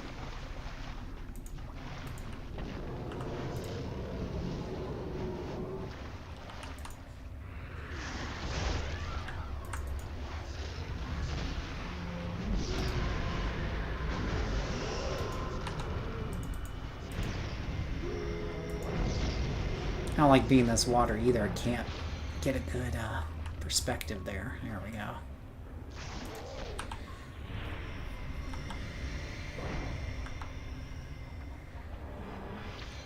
Wave of enemies. Yeah, well, it would have been nice if they were there at the beginning. Like, you know, when you first zone into this weird area, that they should be there at the beginning. Not suddenly appearing out of the blue and killing off your pet. But whatever. Whatever.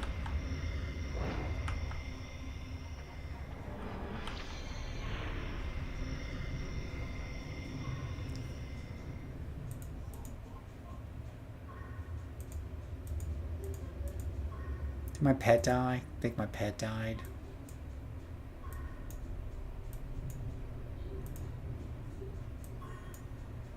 Or he disappeared. Is he on cooldown? He's on cooldown. Lovely.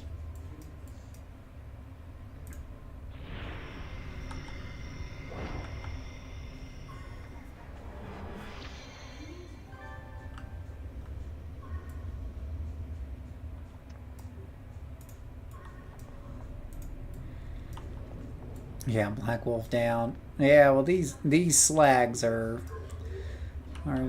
kind of nasty, I guess. They weren't that nasty when I fought them before, but this water stuff doesn't help either.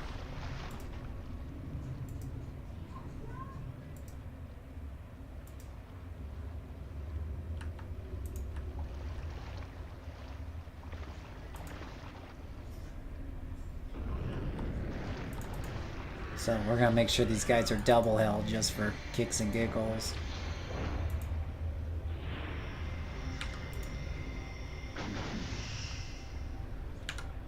Why don't you go beat up your friends?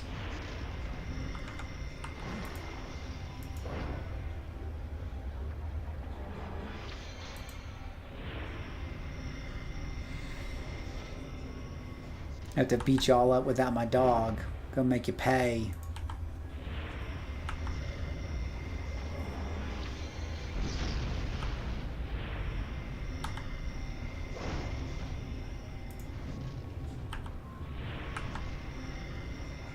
This is how you have to do it without the dog. It's definitely a little slow without your pet at this level.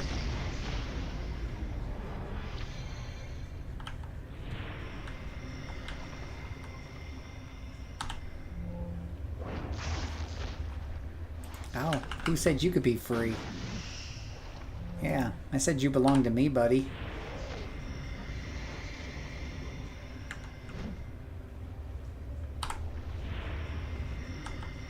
Phantasmal Fido. That's pretty much what happened. What's really funny is he'll help me beat up the little statue too. If I let him.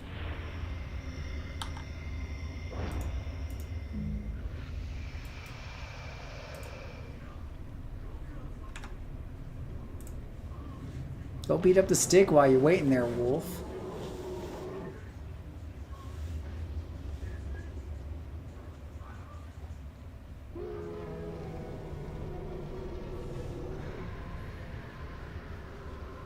I mean, eventually the wolf will break it.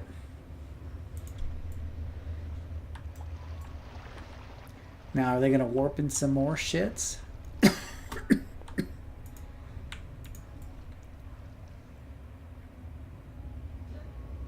You never know.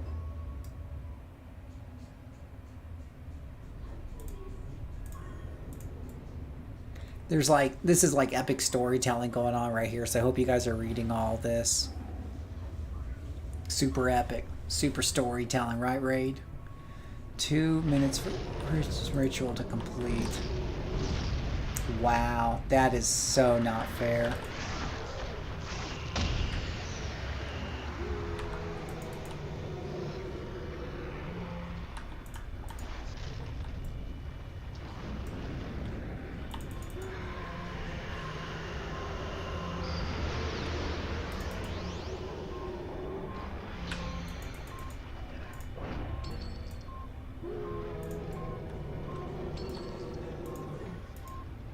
Well, Doggo survived that one. Now, I'm a little unclear as to what the objective is now. There's a countdown. 1 tablet to activate. Oh, it's that blinking guy up there. But sadly, again, they've got these huge guys with huge knockback, causing me no end of pain and suffering.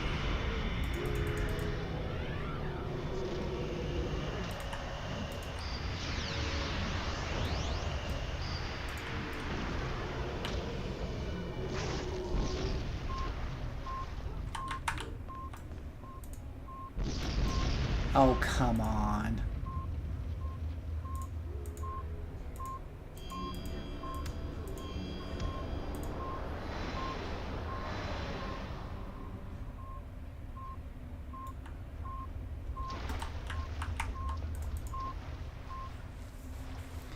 Yeah, their ambush game is just...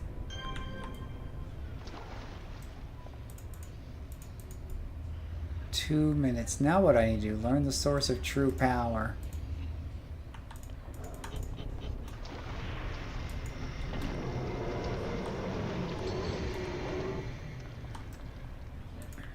Well... 1 tablet to activate. You know, I can't see anything with dog butt in my face.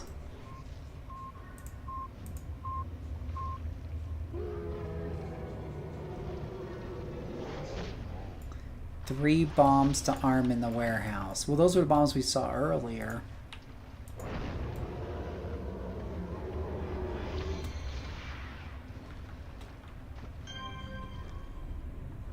Am I supposed to fly somehow back out? This has got to be the weirdest mission ever. Like, this is so psychedelic. I have no effing clue what I'm doing.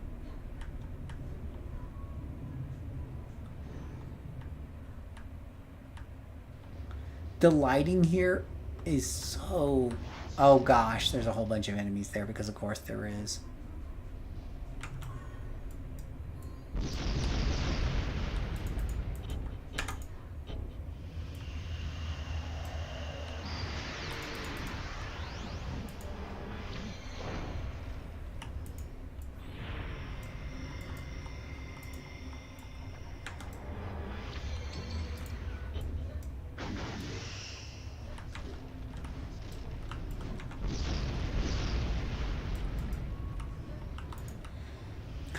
Man, this is not fun.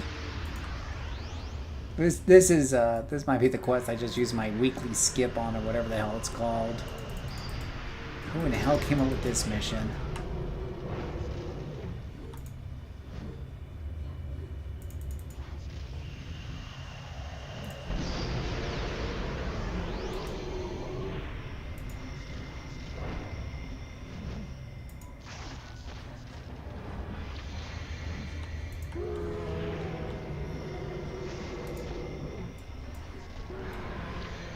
I swear they're all lieutenants.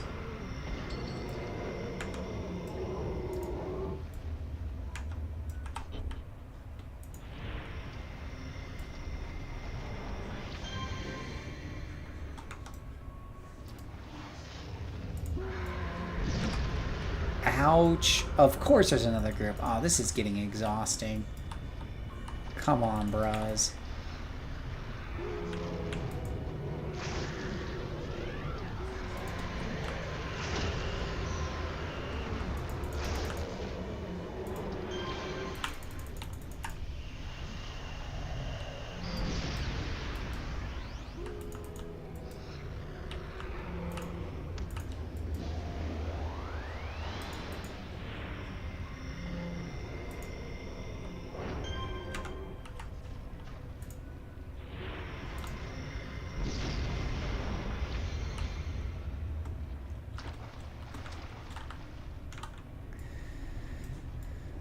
Yeah, I don't know. Like I said, whoever came up with this one really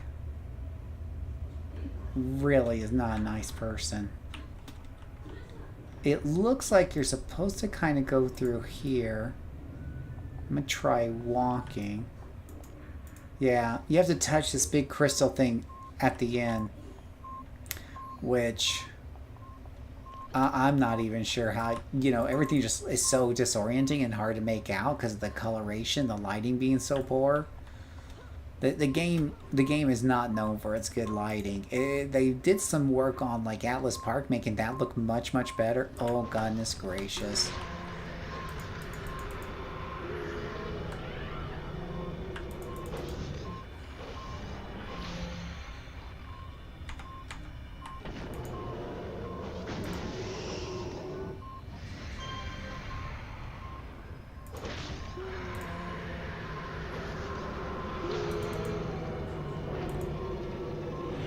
At least they're different this time. They look like mermen. You turn the camera way up for this game. Yeah, you ain't whistling Dixie, are ya?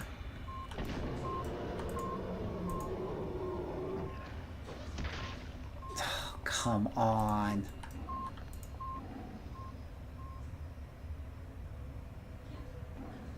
Get to the entrance and trigger the bombs.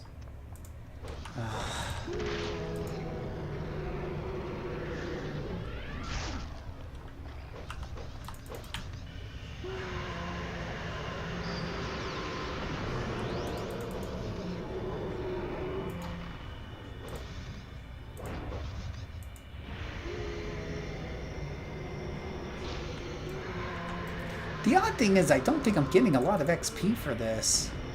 I need to watch my XP bar. I guess it's going up. You gotta have XP come on my ass by now. It's a freaking farming mission. Oh.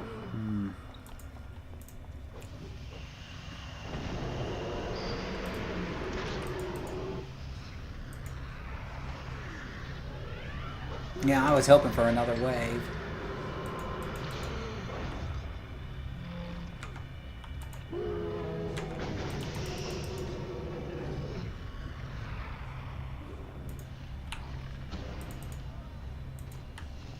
Well, good job, Wolf, I think.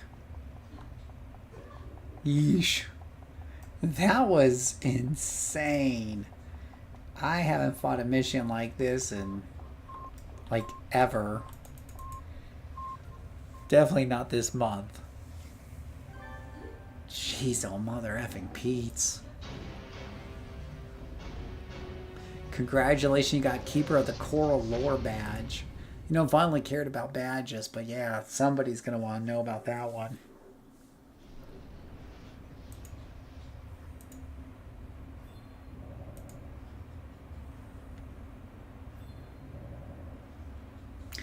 Old friends. Well, and then there's one more mission in this one. Well, we have to see what it is, right?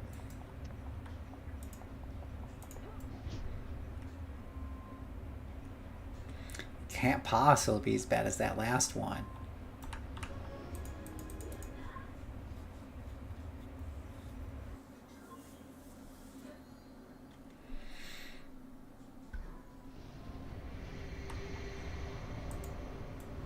Oh my gosh, wipe out the Legacy Chains army. I dearly hope this isn't a kill-all.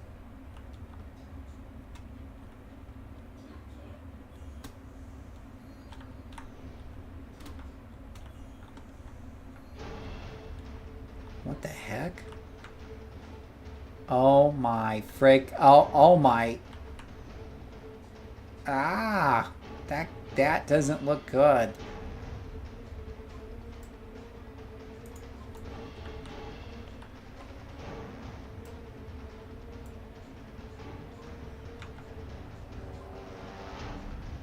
Do you see all those little ant crawling things coming towards us? That's not good.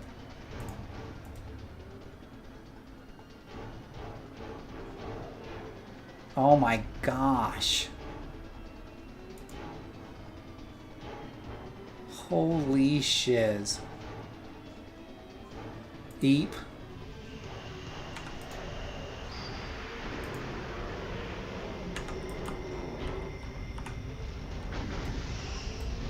Oh, and they're flanking me, because of course they are. Why wouldn't they be flanking me from like all different directions? What the literal F?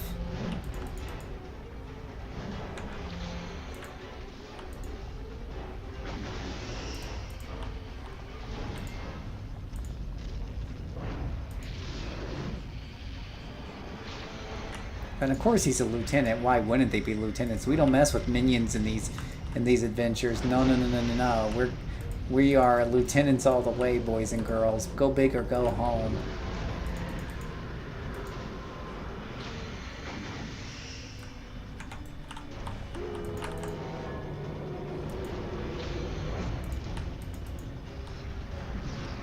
Wouldn't have it any other way, am I right?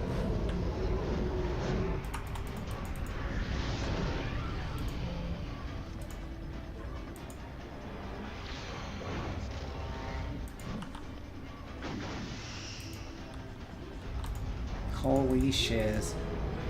If I survive this.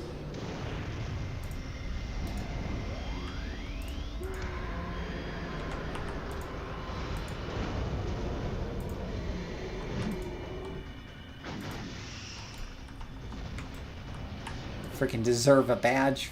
Forget about badge. I deserve something. Jeez. Yeah, exactly. I cannot believe I survived that. That was insane.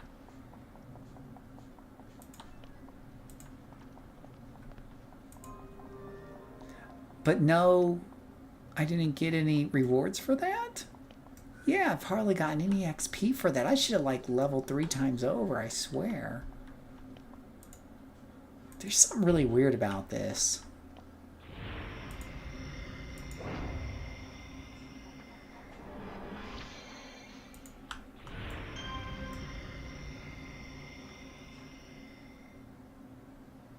There's something really, really weird. No? Yeah, I took out a whole army, but I don't think I got, like, when you look at the rewards tab, it's not showing anything since I got that Coral Lore badge from back before. It should be a whole page of XP.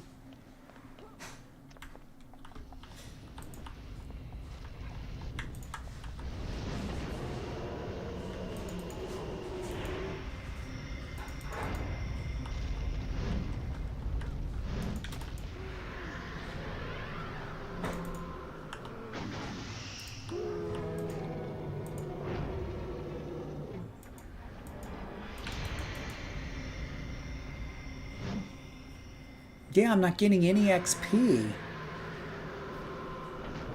Or it's not showing up?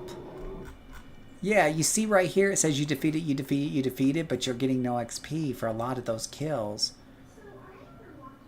That is really weird, and now I gotta fight a whole nother wave of them. This is so stupid.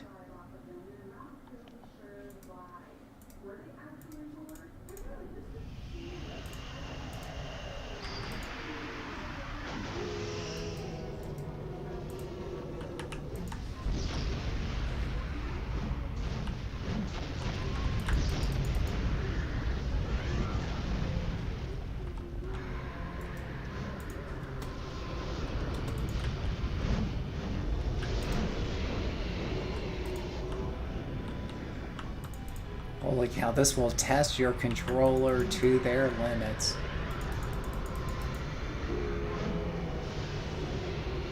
Jeez.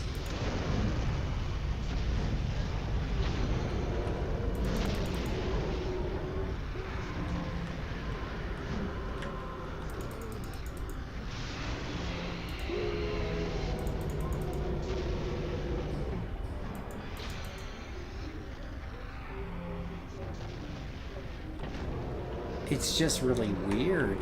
It's psychedelic even.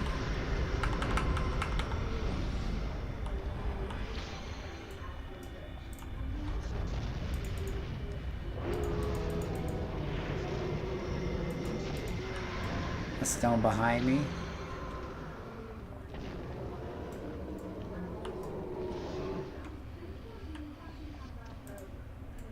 Huh.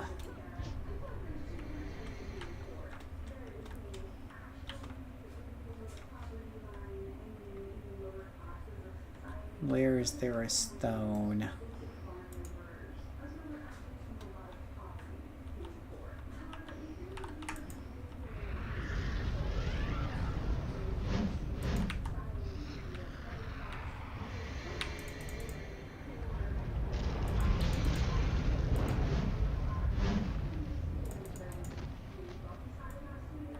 Oh, come on.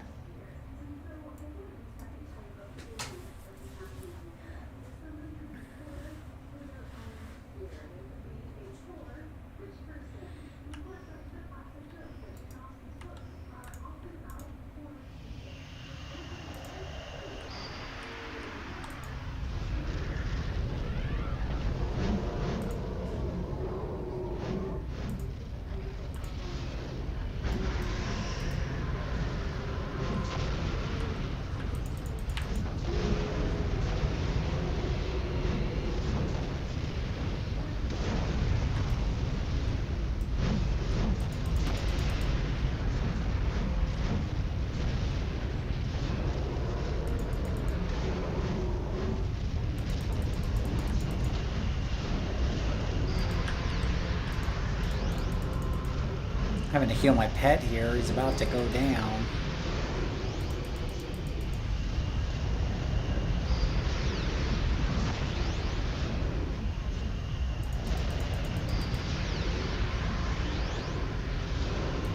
Do you know about this story arc, Monkey? And welcome back, by the way. If you haven't seen the announcement, I'm moving to Torchbearer, by the way. This character's already over there.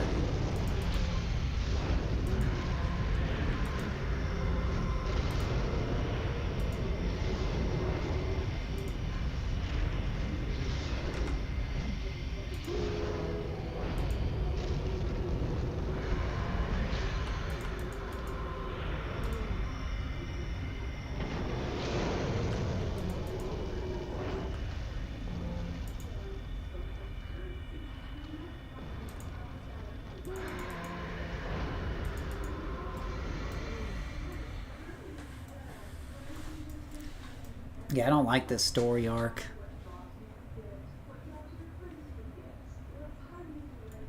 Yeah, I was drinking where I smoke. Moving all of my characters slowly over to Torchbearer. It's going to take me a month or so because I can only move 5 at a time, and I got 50 of them. Recharges every 3 days, so a lot of math going on there, but...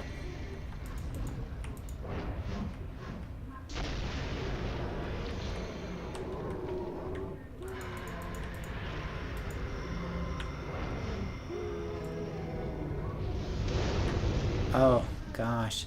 But see, it's not really hurting me as much. Like, that should have just killed me straight up. There's something really weird going on with all of this.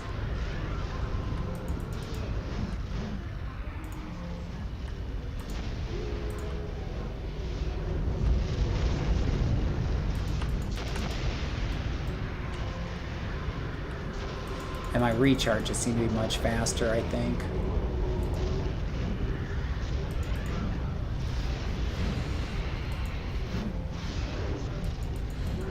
Why the shift? Excelsior is constantly super busy. And constantly at 3 dots. The place is really crowded. Hard to see sometimes when I'm, you know, trying to get things done. I'll shut down, you know, global chats and stuff because it's so busy. Can hardly get your characters' names when you want them because every other name has been taken there on that server. Just overall, I like to be something a little more quiet. You know me, I'm very quiet, introverted person-y.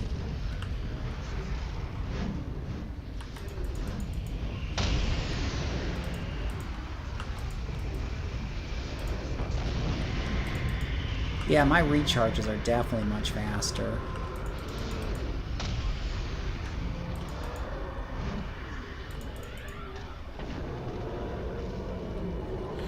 Yeah.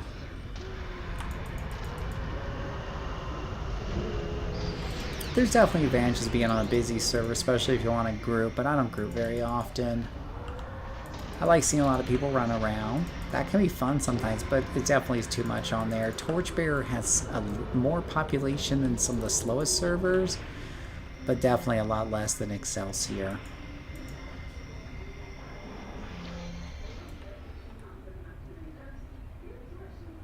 Oh, come on. Can we please stop this? This is so tedious at this point. Like, I'm sure they were going for something with all of this, but it's becoming ludicrous.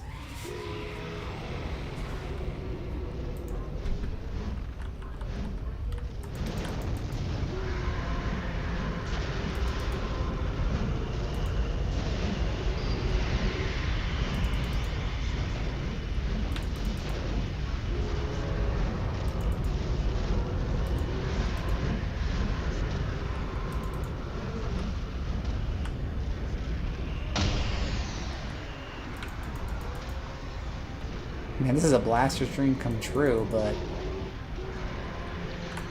controller's not really built for massive AoE.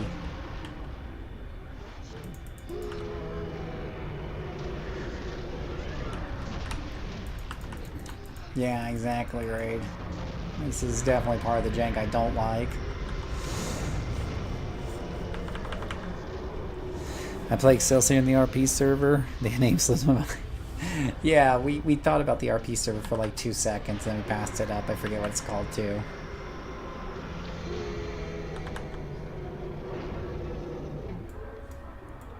So I'm gonna be on Torchbearer where it's nice and quiet.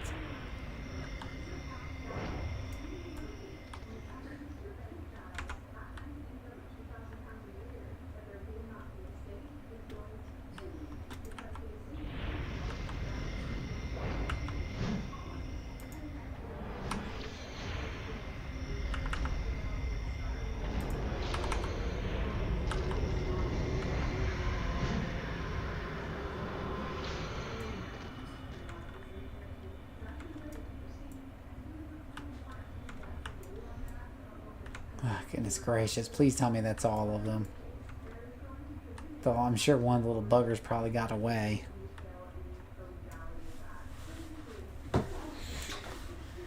Yeah. And you know, I'm just telling people because it's probably the most common question I get is what server am I on? So I'm going to be moving. I'm going to move something a little bit more quiet. Kind of like my parents moved to the country a while back.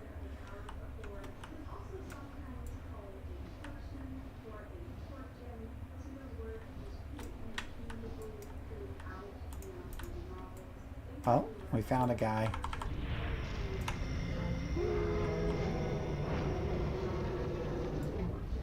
Oh, you have got to be shitting me.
It's a pile. It's a really weird mission. I've never seen anything like this before. I guess they were running out of ideas.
Yeah, I can't think of a MacGuffin. There's a whole bunch more of those guys over there.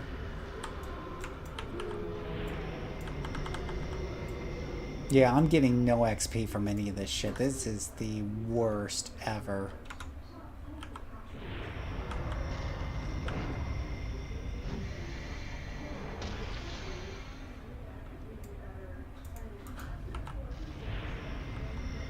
But they're not hurting me, right? There's no real risk. Like, this mini-me should have definitely overwhelmed me 20 times over. So this fight doesn't matter at all is what this kind of boils down to.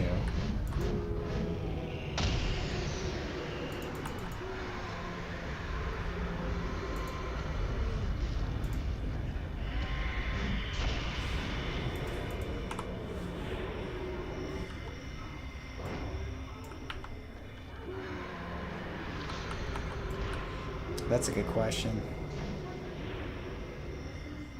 Let's find out. You're right, because the definition of insanity is... Okay, didn't hurt to check, because that wouldn't have... That would have made a little too much sense, I suppose.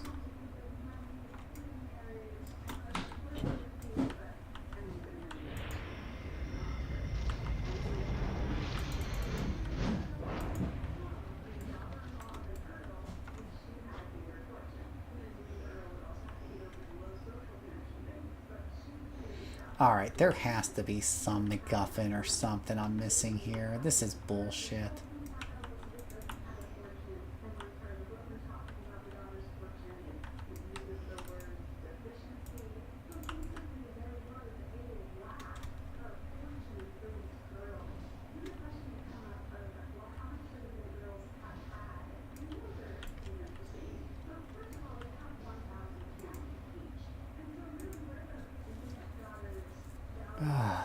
That tiny white one behind me.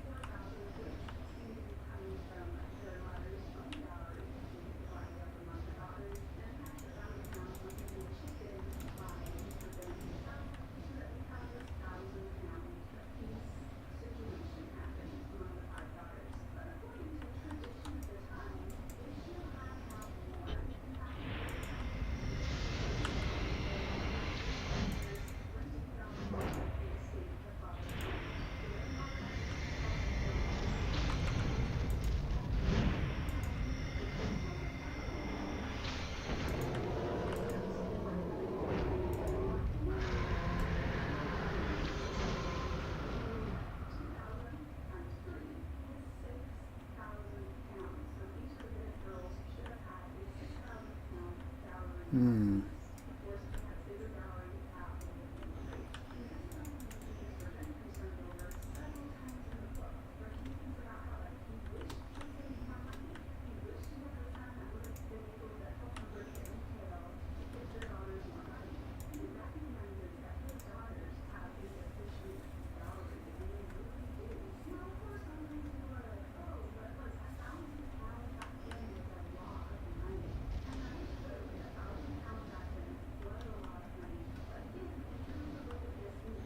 The way that I was to overcome you.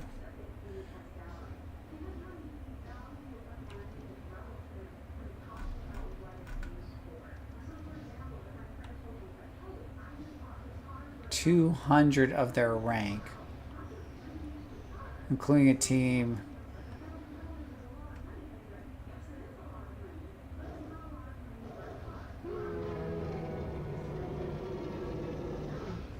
Oh, it's a MacGuffin I'm supposed to be using, maybe, to destroy them? Do I have a temporary power? Oh, revolver. And venom dagger, those are all normal. Holiday cheer.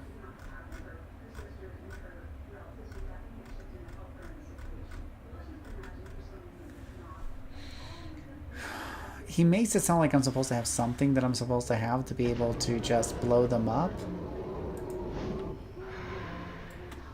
But I'm not seeing it.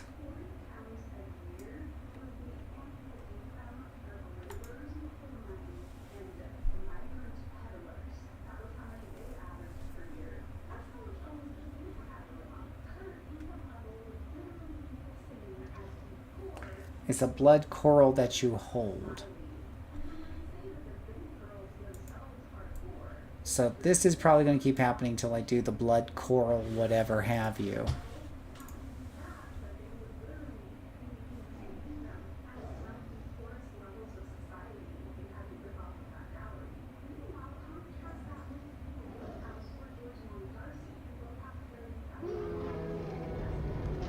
I don't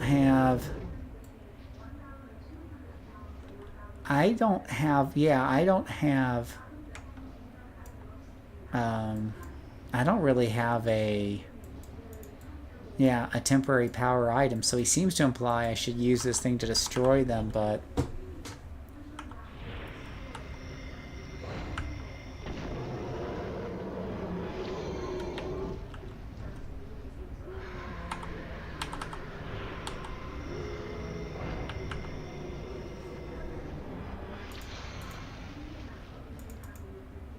Oh, the coral, so, okay, alright, so it is not a MacGuffin. I think you're right, Scam. I think you're supposed to just suck it up and deal with this, because the idea here is that that's why I'm not being hurt and my recharge rates are so high and everything, because, yeah. No, I think that's why I'm practically invulnerable. So this is supposed to make me feel good as a player, because, you know, I'm supposedly invulnerable and can handle all these guys, and it's just like, no, this sucks. This sucks donkey balls. This drags on way too long. I never ever want to do this mission again. If I ever get this mission again, I'm using my weekly skip on it.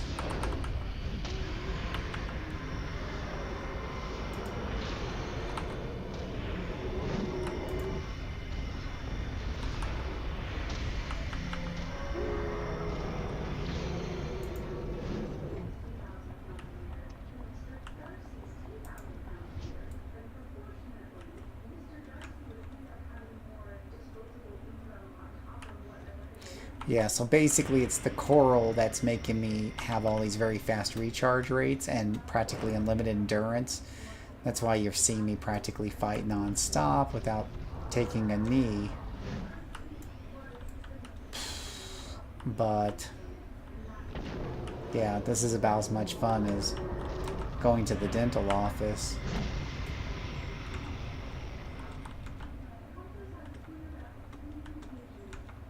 This is bullshit. This is way too long. The first two waves of like tons and tons of enemies were already enough to show, okay, you're powerful.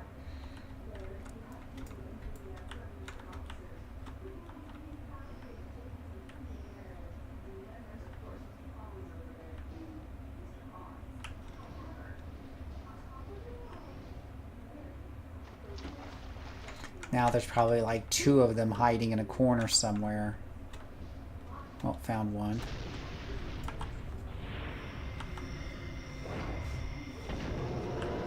Oh, finally, the objective has changed.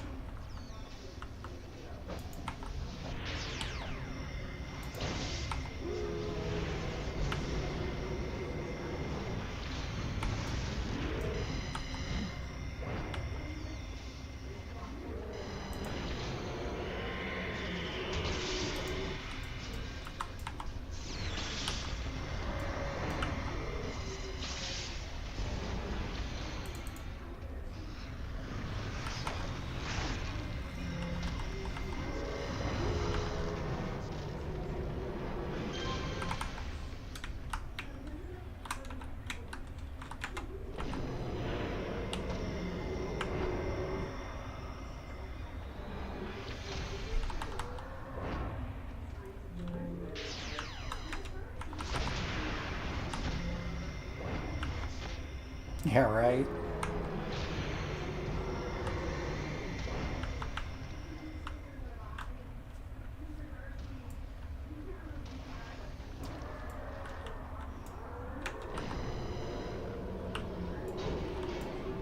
Finally.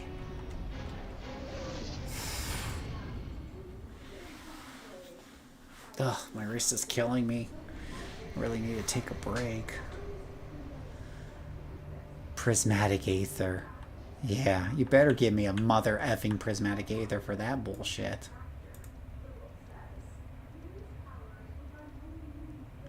Vincent Ross wants me to visit him in person, I think.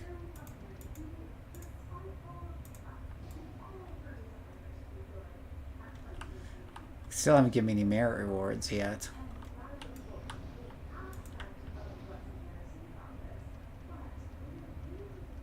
Vincent Ross. 6 reward merits. Are you fucking kidding me? Are you fucking kidding me? Holy cow.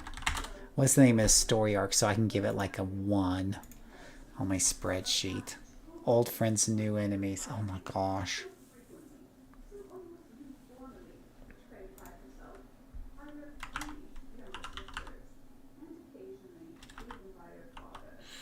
Yeah, here it is. It's supposed to be 10 merits.